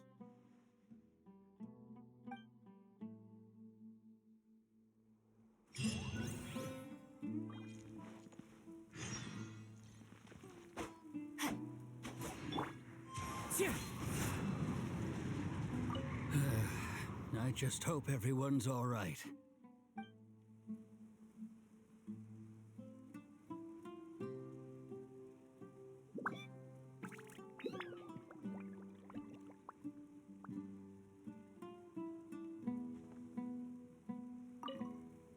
You look worried. Thinking about the village keepers? Yes. I'd look for them myself if I could. As members of our village, each one of them is very important to me. You have a strong sense of belonging here. I guess I'm the opposite. Mercs are stray dogs, wherever they go. Dia, don't say that. You can be a part of this community too. Thanks. I'll let you know when I feel like joining.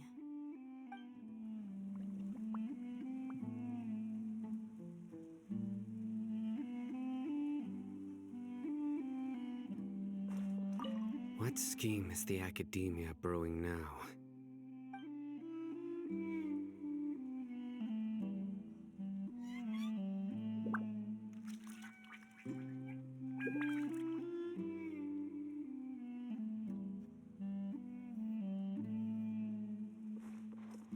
You look worried. Yes. You have a strong... Dia. Thanks.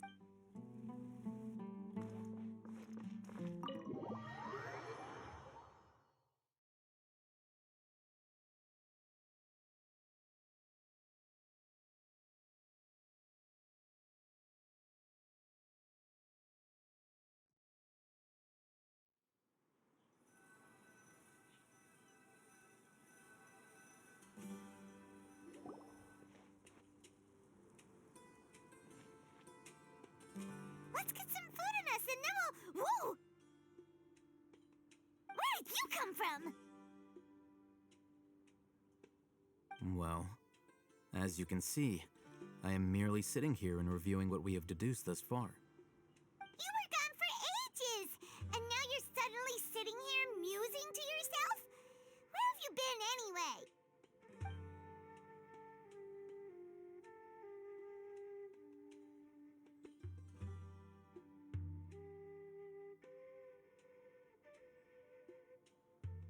Hey, what's with the silence? You never think things through before asking questions.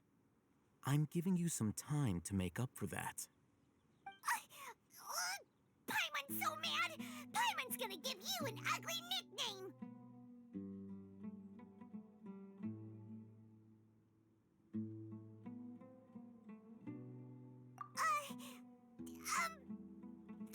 Never mind. Paimon's got nothing. There's just nothing super obvious to pick with this guy. It makes it so hard. Well, you've heard nothing to suggest I left this whole time. So clearly, I stayed in the village to investigate.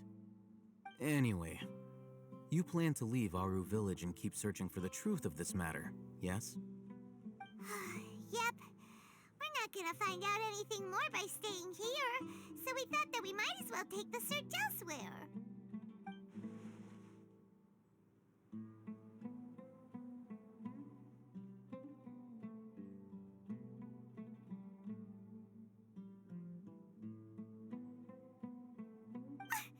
Enough with the silent treatment!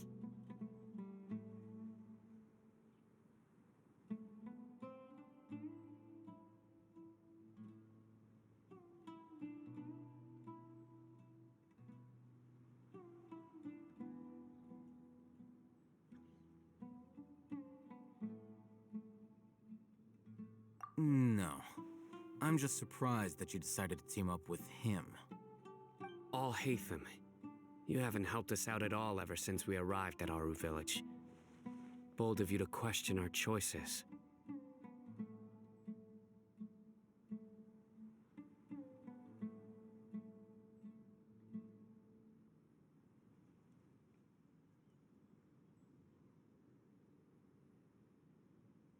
Yeah, you're all talk! While you were investigating, I had my own work to do, which I've now finished. Really? Paimon doesn't believe you. To be honest, we aren't really a team, so I have no obligation to inform you of my whereabouts. Not to mention that going separate ways allowed me to find some important information that you all had missed. Huh? Right here in the village? Correct. What did you learn? I'm going to take you to someone. But before that, you need to understand where she's coming from. What does that mean? How do you think the residents of Aru Village feel about what we're doing?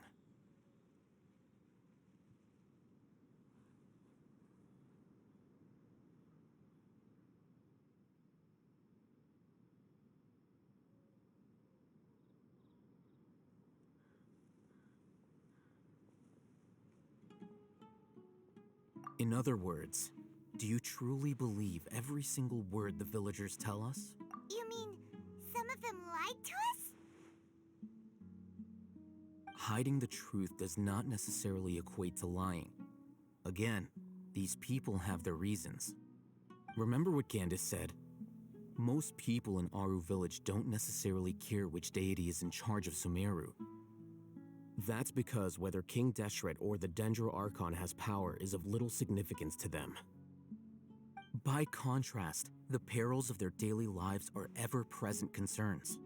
They won't simply share everything they know with you without good reason. That's why you believed there was no further information to be found in this village.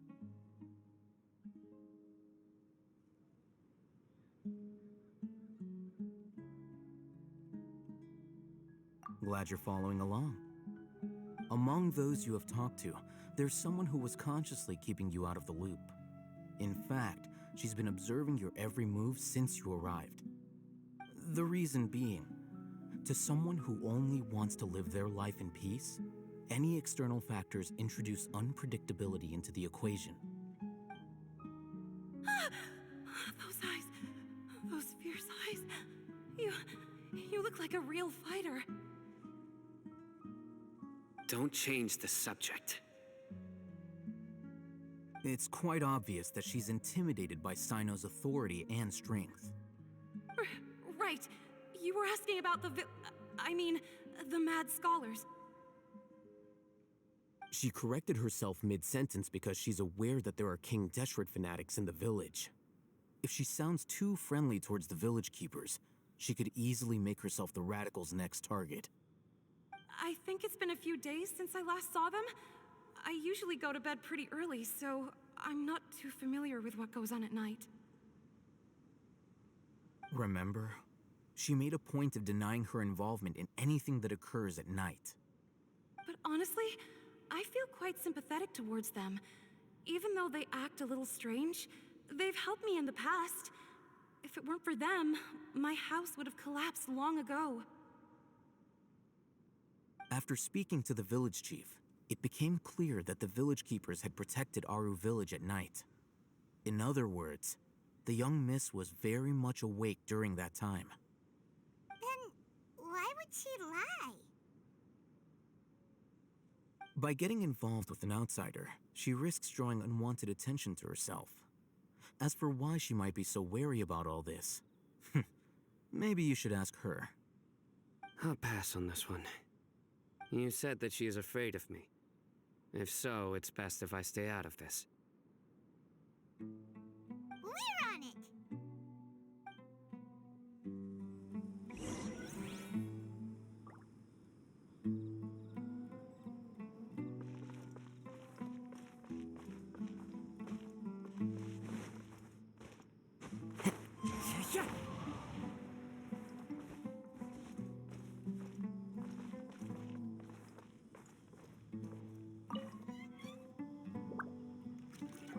Miss Shawnee, as we discussed earlier, I've brought someone with me. Mr. Alhaitham, I'm aware of where you stand, but how can I make sure that your friends think the same as you? Huh? What do you mean? We need to clarify our stance or something? Go ahead and talk to her. You'll get the answers you want. Go on. Earn her trust. Is it really that simple? May I call you Traveler? Hi, Traveler. I want to ask you something. Do you think the resurrection of King Deshret can truly change Sumeru for the better?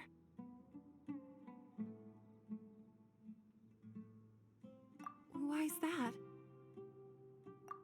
That's very similar to what Miss Candace says. I know you two are friends. That's why I'm willing to talk to you, even though I do have some reservations. Before, I wouldn't even have the courage to ask something like this.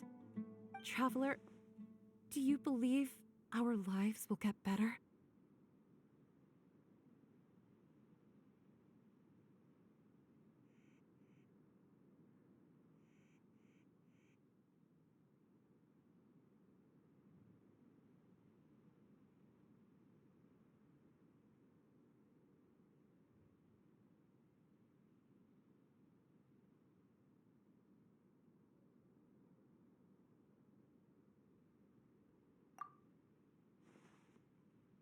Yeah, we came here from another nation, so it isn't wrong of you to be weary.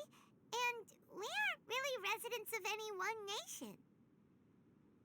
But even so, we've met lots of people from different places, and we've always fought for what we believed in. We have friends in Sumeru, and we want to help them. That's why we decided to stay here for a while.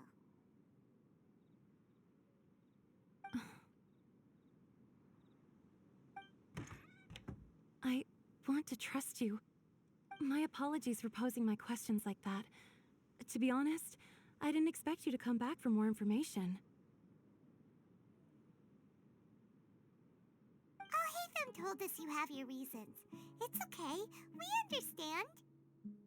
The fact is that only one side of my family is desert folk. I don't really fit in anywhere in Sumeru. Some believe in the Dendro Archon, while others believe in King Deshret. I don't belong to either side, and neither side would want me. Speaking of which, the radicals mentioned that they despise traitors. Do they just think that anyone who's different from them is a traitor? Yeah. Some people can be so narrow-minded when it comes to bloodline and beliefs. It makes no difference what I say or how I behave. I'll always be suspected of having ulterior motives. Slowly, I just stopped talking to people. I pretended not to hear or see anything. All I want is to live my life in peace. And then it happened. The village keepers who had helped me disappeared with no explanation, and I didn't dare breathe a word about it to anyone. Until now. You can tell them. I'm sure he'll keep your secret. All right. I'll tell you what I told Al-Haytham. I actually have a sharper sense of hearing than most. Sometimes, I hear strange crying sounds in the night. There are ghosts? Perhaps. I'm not sure. It's faint, but it's definitely the sound of crying. It comes from far away in the distance, and always carries very raw emotion. It used to be louder and more frequent, but ever since you arrived in the village, it doesn't seem to happen as often, and when it does, it's much quieter. I have to focus really hard to make it out. I confirmed this with the guards on night duty. They also have someone with a good ear, and he's heard similar sounds at night. But, because we're in the middle of a desert, he would rather believe that they are the cries of beasts than ghosts.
There's really nothing around these parts, except for an old hospital not far from the village. I think they used to use it for treating Elazar, but it's been abandoned for years. Yeah, let's go!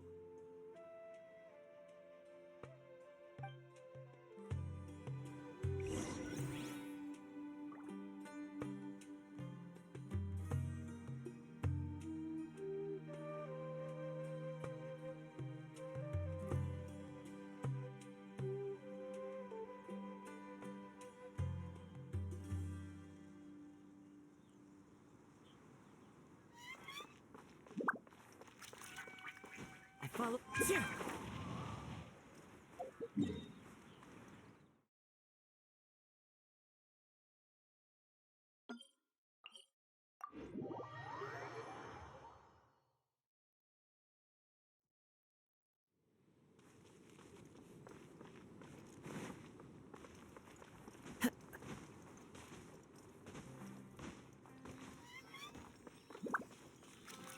Time to go.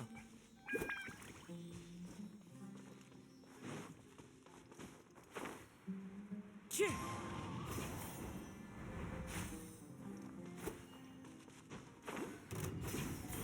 Oh, is this the place?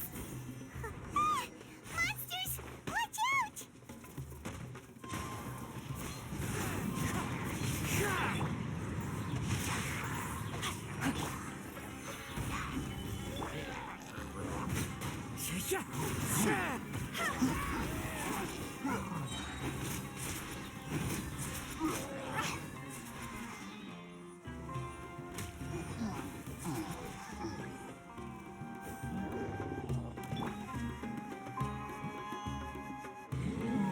One with nature. The rain outlines your fate. Order guide you.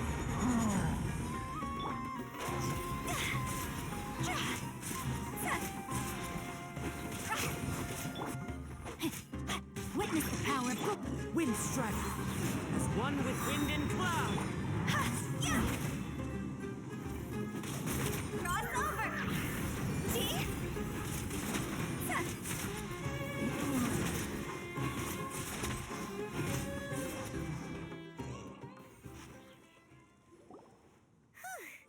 They were easier to deal with than Paimon had expected.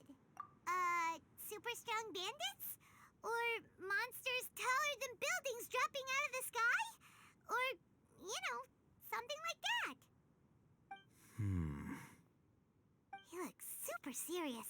We gotta stay on our A game too. This is the one.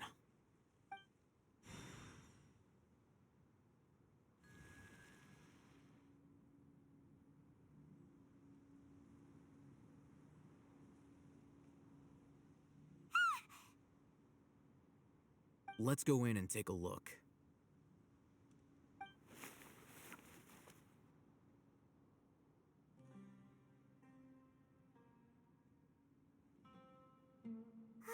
Hey, Hitam, we haven't found squat. Are you sure we aren't wasting our time here? Patience.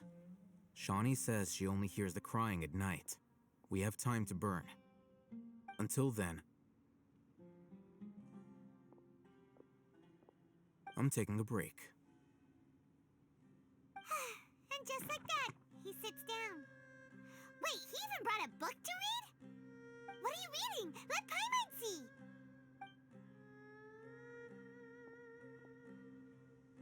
Okay, sure. Huh? The natural position, which is the positional propensity of an entity in natural motion in contrast with an object in forced motion? Huh? When free from external influences, every entity displays the tendency to follow its natural trajectory? So, you got that? Oh, Paimon gives up. You keep reading your book. See ya.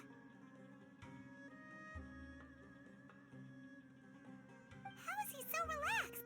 Look at him, reading an impossible book in a creepy place like this.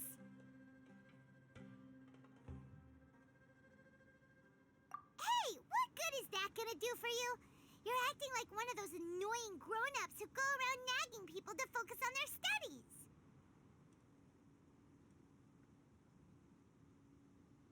Hey, what gives? Shouldn't you be the one providing for Paimon?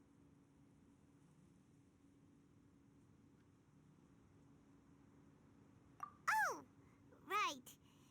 Okay then. Thank you for working so hard and earning so much more. If it weren't for you, Paimon would probably still be floating around in the ocean somewhere. Thank you.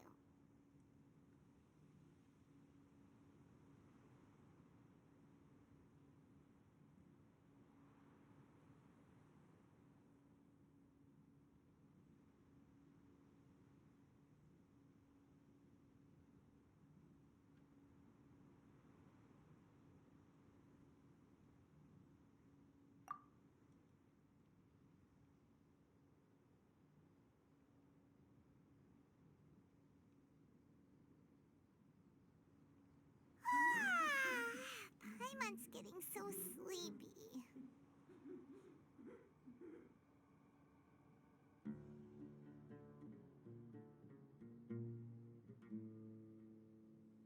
Huh? What was that sound? There it is. It's coming from that direction.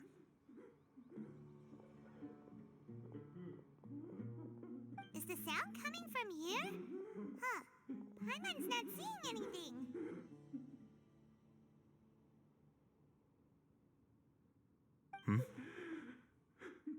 It's from below. But there's no way we can get down there. Something is off about the interior here.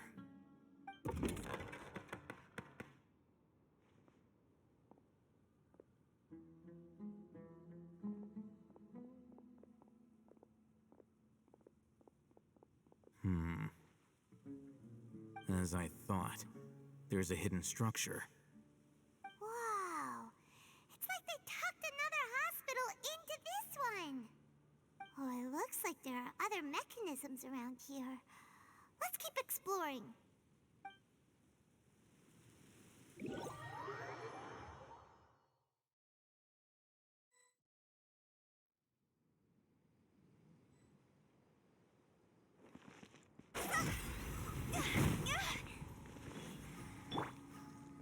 No, my sword!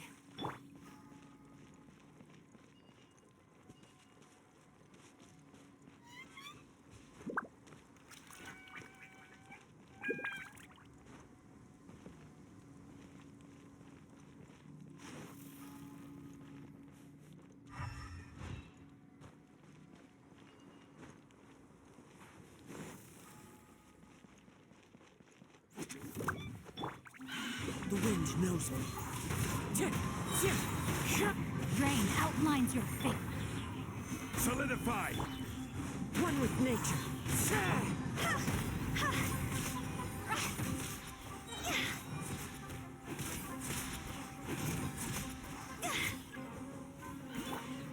The wind knows me. Clouds high. The birds... Gather! One with nature. Go!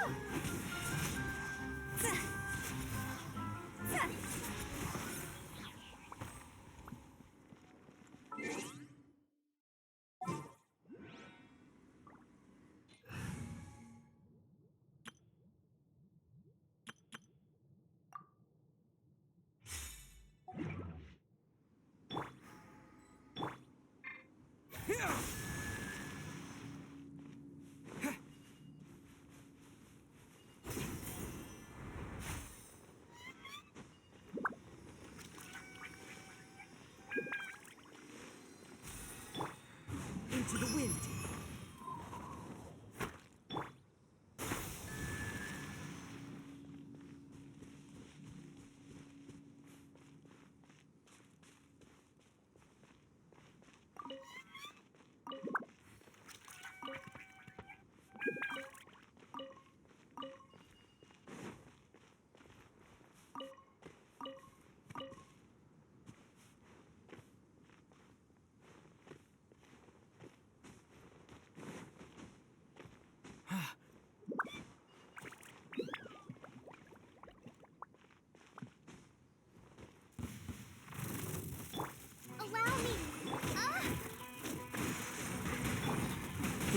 knows me.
Look, there's someone over there.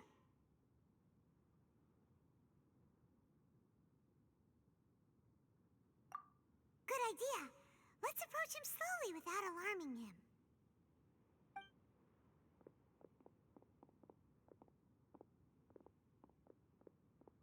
Wait.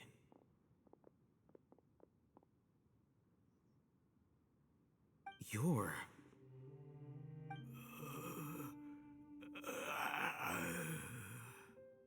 He can't speak, and his eyes are unfocused. But he looks too young to be anyone's grandfather. Also, why is he the only one here? Didn't expect to see him here. You know him? He's Razak, a senior of mine at the Academia. He's a scholar too? Is he the kind that holes up in a forest and mumbles stuff about training? No. And that's the problem. Razak was never involved in any of those things. He never trained in the forest, let alone reach Satyavada life.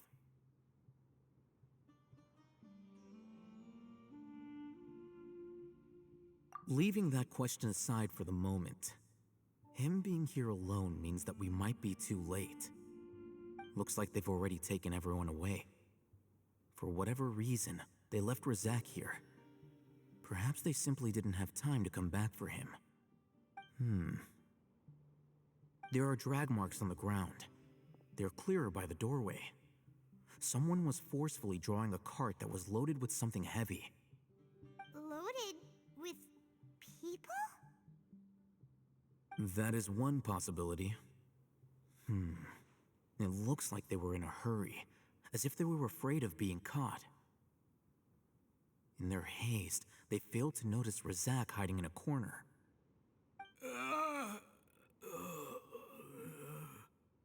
The symptoms are identical. Looks like we found living proof. Huh? Why do you say that? Allow me to jog your memory.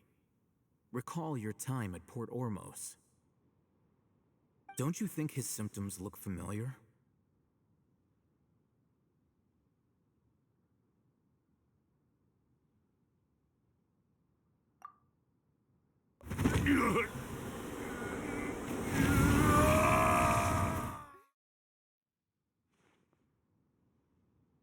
Oh, now that you mention it, they're acting the same way. Correct. The Academia is behind all of this. It isn't difficult to deduce their rationale. First, the Academia spread a false rumor of King Deshret's resurrection, emphasizing the role of the village keepers, the mad scholars who were exiled to Aru village. These rumors were all the persuasion that the radicals needed, and those based in Aru village leapt into action. Unbeknownst to them, of course, Through rounding up the scholars, they were actually helping the academia. As well as being able to exploit the radicals for their own ends, this scheme has one further advantage to the academia. All the risks and responsibilities are offloaded onto King Deshret's followers. Life for the desert dwellers has been brutal ever since King Deshret's death all those years ago. Beneath the surface, feelings of desperation are widespread. Many would give everything they have for the prospect of something better. Anyone looking to exploit that for their own ends simply needs to make a few empty promises. Even if complications arise, people will see that those involved are all followers of King Deshret and look for no further explanation than differences of belief.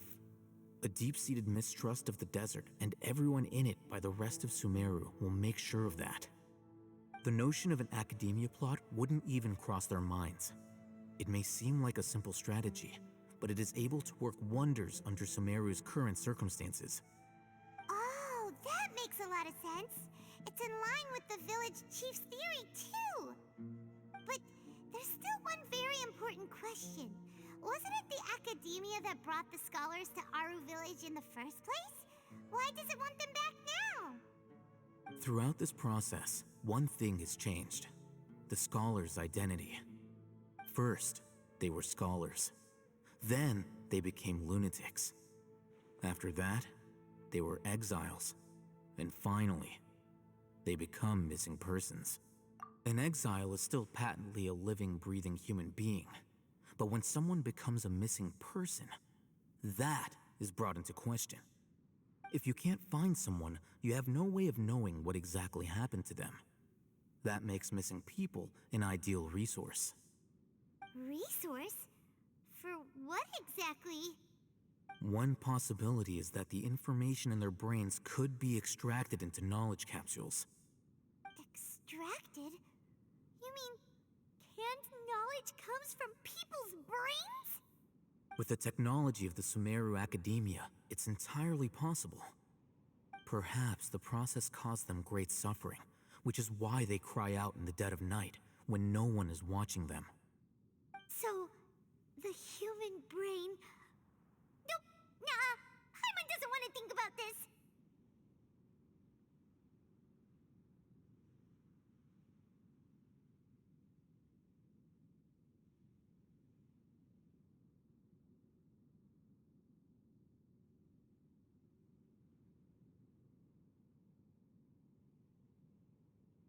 I'm the Academia scribe, after all. I'm familiar with their projects. Anyway, judging by Razak's state, the contents of a divine knowledge capsule were extracted from his mind. But something went wrong in the process. Or perhaps his curiosity got the better of him, and he used such a capsule for himself. Paimon's a little confused. Can they just use anyone's brain?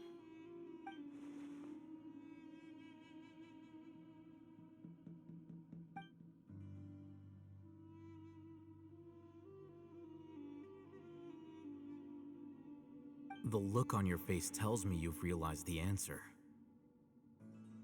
That's right. To some scholars, gaining knowledge about the gods is their entire life's pursuit. Extracting canned knowledge is just one of the extreme measures they turn to.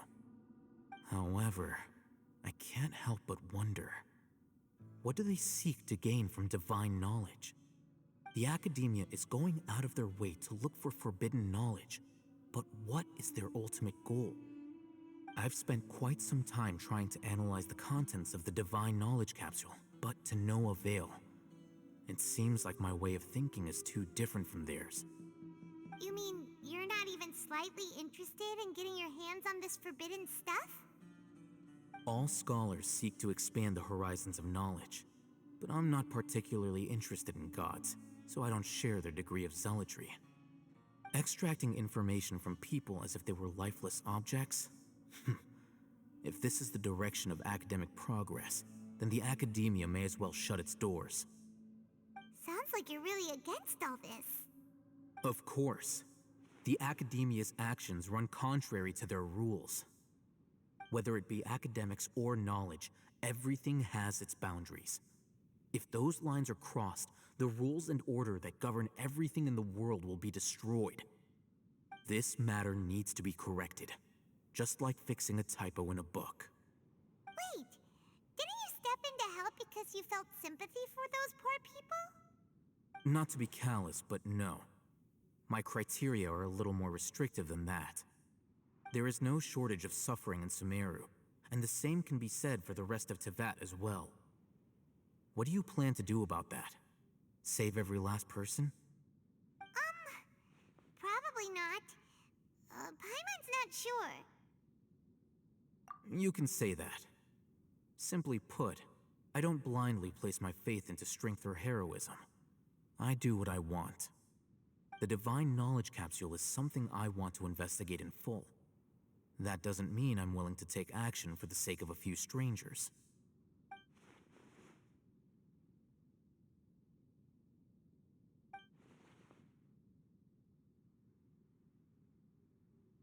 Paimon's been wanting to say this for a while.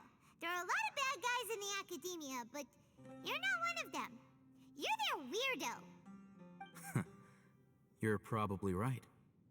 Though I must say, I quite enjoy this feeling of being the odd one out. Uniqueness is also an asset, is it not? Wow, that's a great way to think about it. Paimon's really impressed. If only Miss Shani had a similar mindset, her life would definitely be a lot easier. I'm just a more likable person than her in general. There's nothing more to it than that.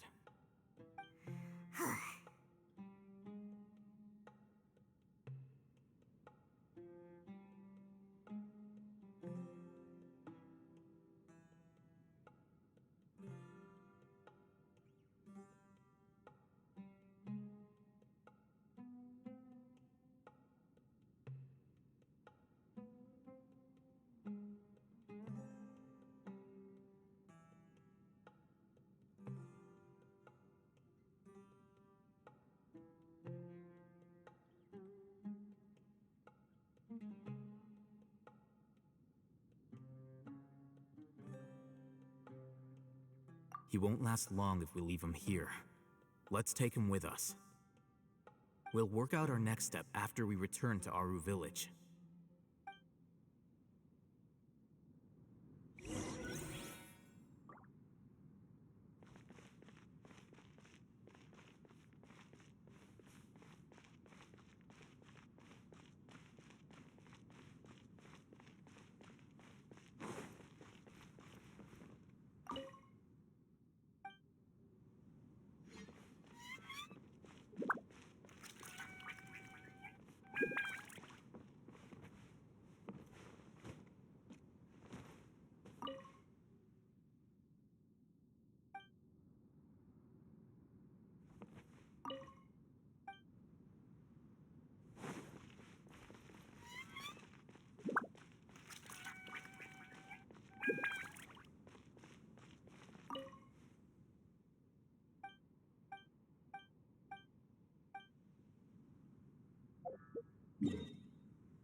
We're back!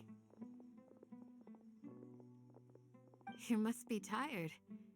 You should rest and take some water. What's the situation? Who's this? Unfortunately, somebody who's too young to take on the role of Isak's grandfather. Nevertheless, he's one of the people we're trying to find.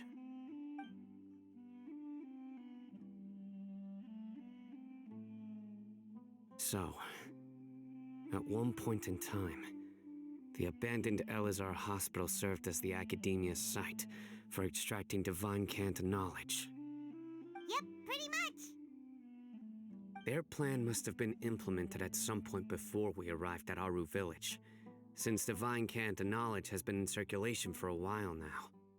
Yet, they fled once we were headed to the village, almost as if they knew we were on their trail. Why is that?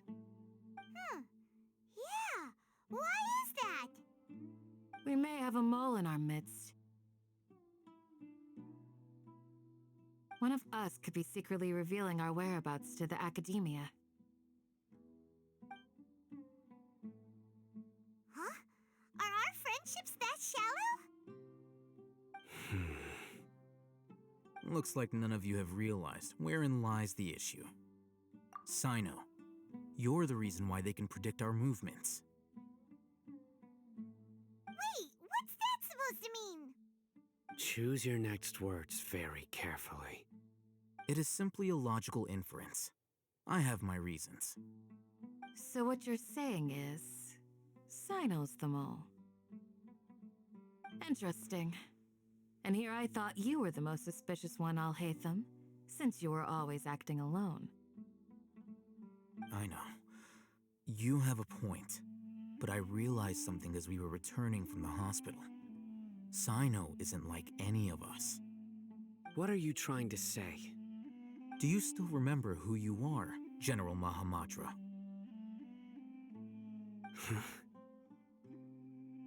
As a Matra, you are no doubt privy to certain kinds of information. Before you can take action against someone, you are required to have all the facts available, including the less than savory details. Simply put, the Academia has traditionally allowed you access to a wealth of sensitive information. Knowing their modus operandi, wouldn't you expect them to take precautions against you? If you want to raise a vicious wolf, you need to make sure that you can avoid its bite. The Academia is monitoring me? It's not that simple. The Academia has eyes all over Sumeru, but they have a special protocol for dealing with you. Every so often comes a Nyagarbaha Day.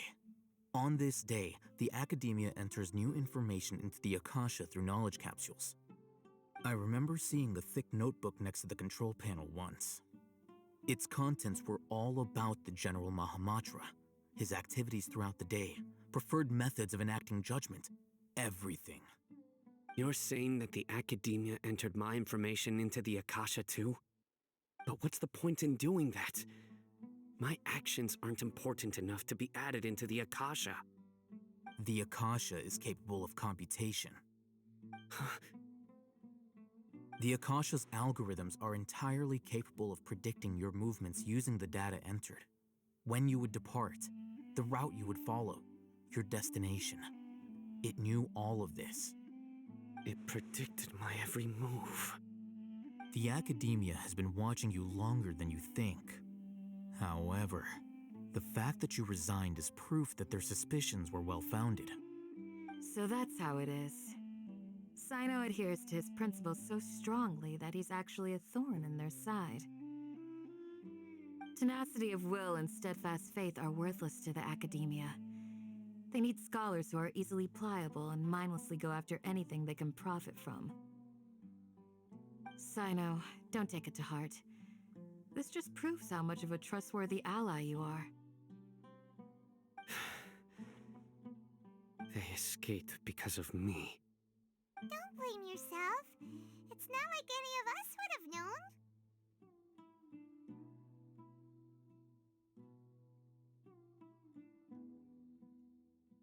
I have an idea.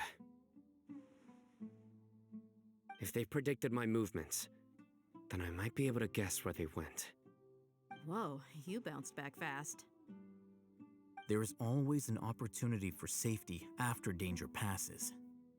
Oh, so Paimon gets it now. If the Academia is trying to avoid Sino, then the safest place would be... Yep, that's right. They'll want to proceed in the direction opposite of where I'm going.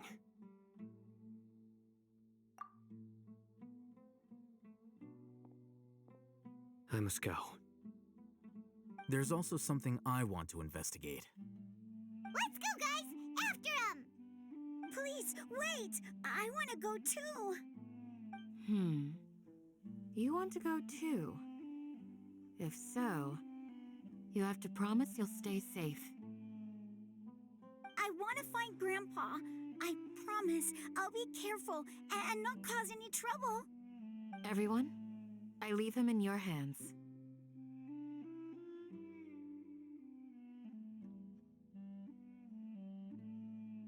Yay! Let's go! Remember to pack some food with you! Paimon feels like we're missing someone, though.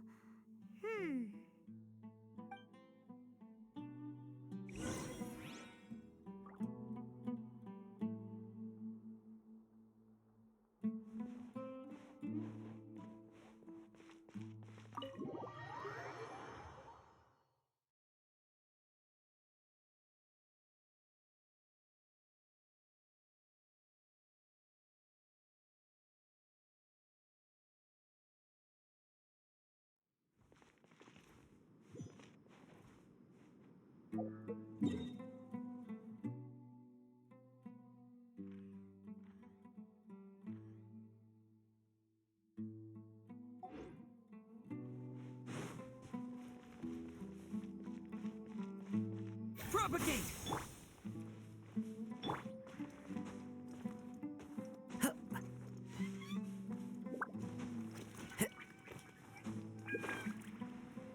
Stay safe. Don't get hurt.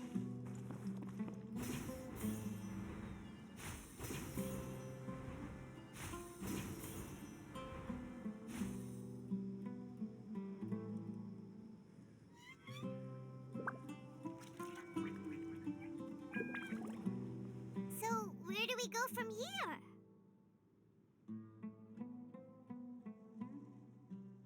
Yes. After leaving the village, we should head straight toward the desert.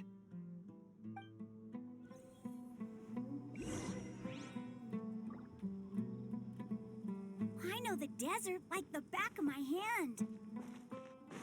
Is that because you play here a lot? Yep. One time, Grandpa almost got lost in the desert, but I was the one who brought him back.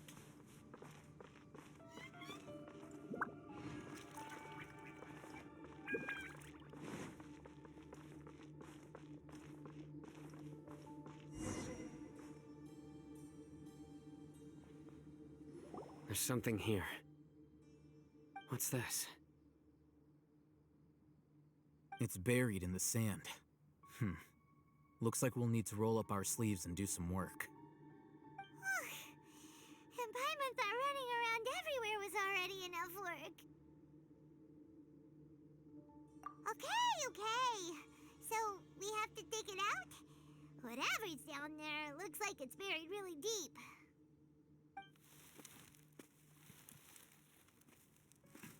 These are likely fragments of an Academia-developed device, something akin to a headset.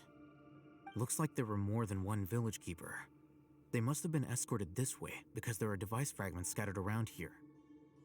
Let's split up and search the area. Chances are that we'll find other things nearby.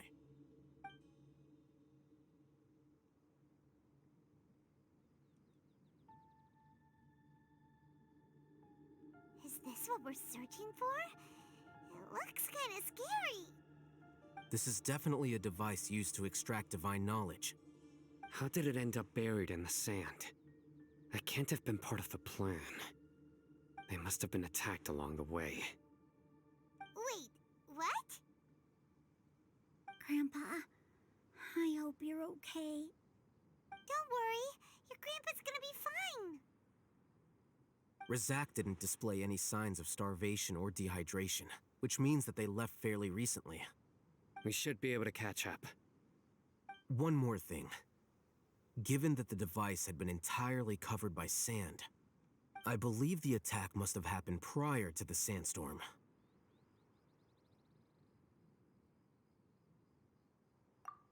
Let's keep going. They can't have gone far. Ugh,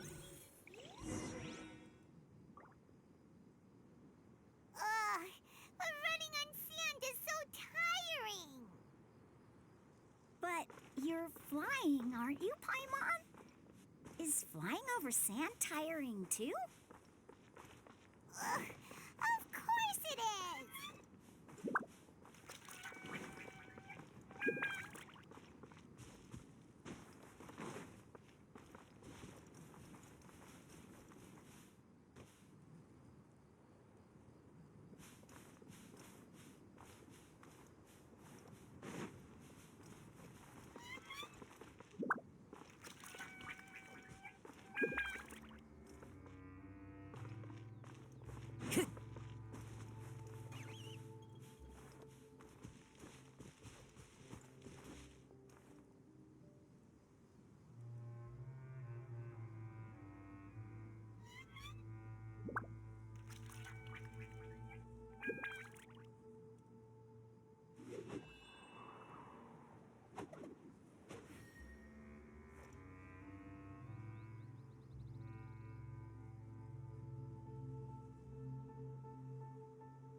Voices, over there. It sounds like an argument. Whoa, you have really good ears.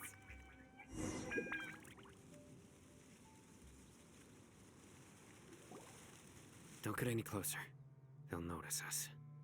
Dia's talking with the Eremites? Very interesting. Let's listen in.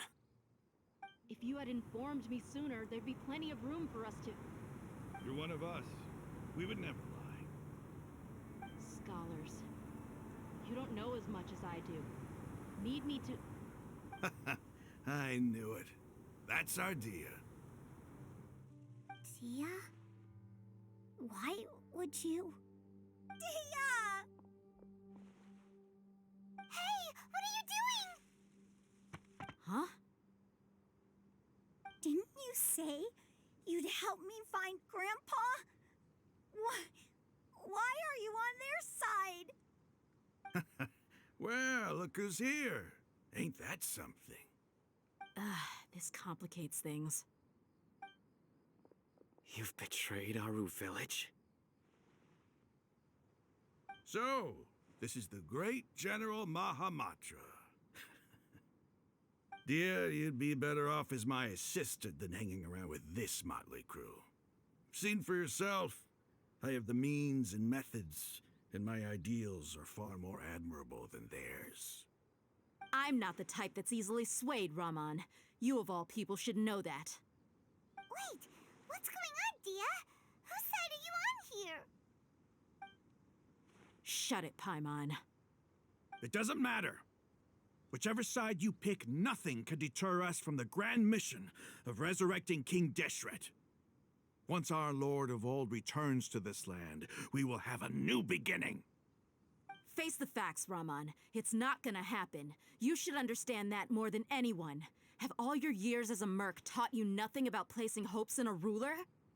I'm a desert dweller and a proud follower of King Deshret.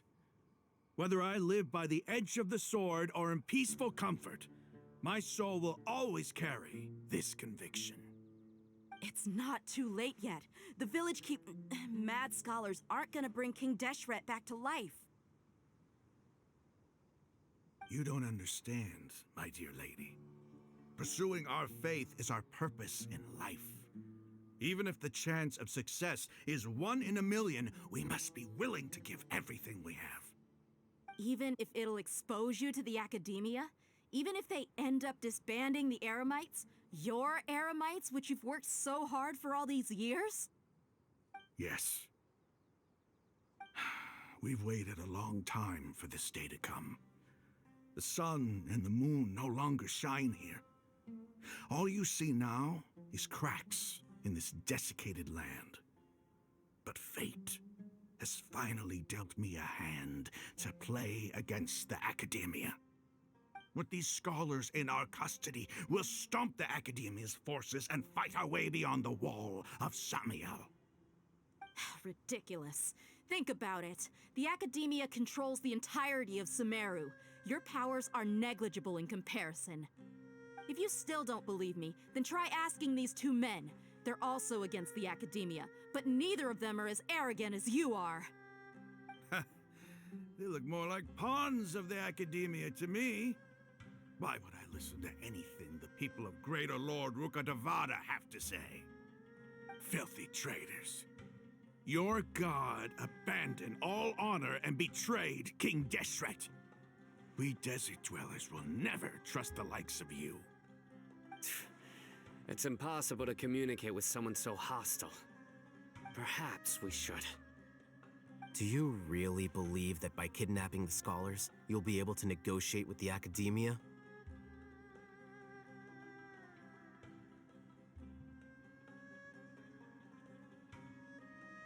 These people have no value as bargaining chips, but I could be persuaded to take their place as your next hostage. These scholars were exiled from the Academia. I, on the other hand, am their current scribe, and will be a much greater asset to you. Wait, you can't be serious. So, you want to trade places with the hostages, do you? Precisely. Any wise person would gladly accept my offer. What are you thinking? What if they decide to kill you instead? Well, that would be bad luck for me. However, I'd get the chance to observe the scholars, perhaps even find out the truth. Think you can talk me over with that confident look of yours? I'm not trying to persuade you. I'm using this as a means of joining forces against the Academia. You are the scribe. What do you have against the Academia? Not all desert dwellers believe in King Deshret, and the same applies to the Academia. Why must all knowledge seekers approve of the Academia's way of doing things?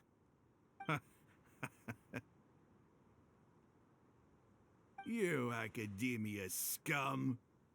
Every last one of you is nothing but a hypocrite, just like everyone else on the other side of that wall. I've made myself clear enough. I won't listen to another word from the Dendro Archon's people. Not so fast. I'll hate them. Do you stand by everything you just said? I never make empty promises. You know you're making a dangerous decision, right? I do. Good. Raman, hear me out. These people are my friends. Maybe you can't take the followers of the Dendro Archon at their word, but what about me? Do you trust me? We've known each other for years. Of course I do. In that case, I'm willing to vouch for their honesty with my right arm. Come on, Raman, don't be a coward. If you're serious about taking on the Academia, you need to steel yourself. You can't be afraid. An arm from the Flame Mane. You've piqued my interest. But what if you refuse to oblige? What should I do then? No one's a fool here, Dia. We're mercs. The mercs don't tend to live long unless they have their wits about them. You're not wrong, but this is different. I promised my friends that we'd bring back the village keepers together. Let's do it right here then. Give me your right arm as proof of your resolve. Don't listen to him! He's not even trying to negotiate! He just wants to make things more difficult! That's fine. Are you crazy? We came here to save lives. One arm for that many people is still a pretty good deal, if you ask me. Raman, I'm holding up my end of the deal here. You'd better not let me down. Sure. Go ahead and cut off her right arm.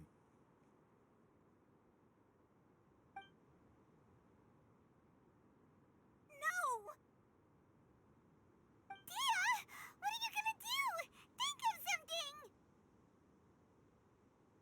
You don't have to go this far.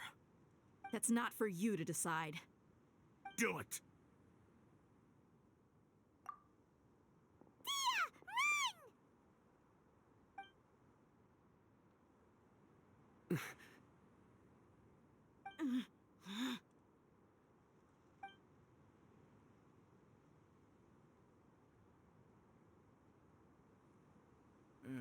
Stop!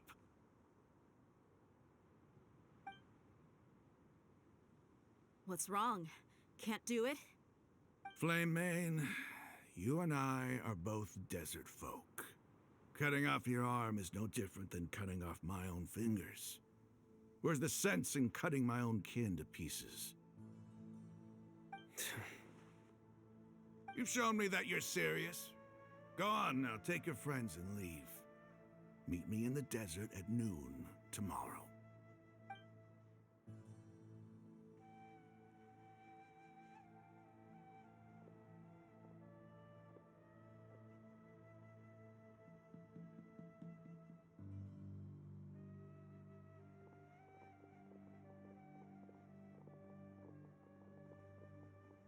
Phew. I was really counting on him not going through with it. Dia! That was crazy! Have you all lost your minds? What if he'd actually cut your arm off? Then I just have to hold my claymore with my left arm.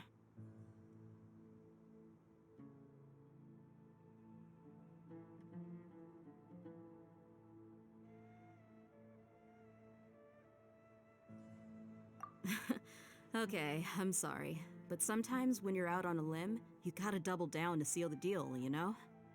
Don't ever make a promise like that again. I can deal with the likes of them. If it came down to it, you would not lose to them either. I don't doubt it, Sino. But this is about more than me and them. There's a lot more where they came from. Even if we got rid of one bunch of radicals, there are others out there. Wiping them out would do more harm than good. As you wish. I'm sorry, Dia. I should have stayed put and listened. I should have trusted you. It's okay. I promised you I'd help find your grandpa, so I'll do whatever it takes. Whatever it takes? You just might be scholar material. Huh? Are you serious? The Eremites once said that I was a lunatic. Perhaps a little madness is essential to be successful in research. Why does it feel like he's using his praise for me as an excuse to brag about himself?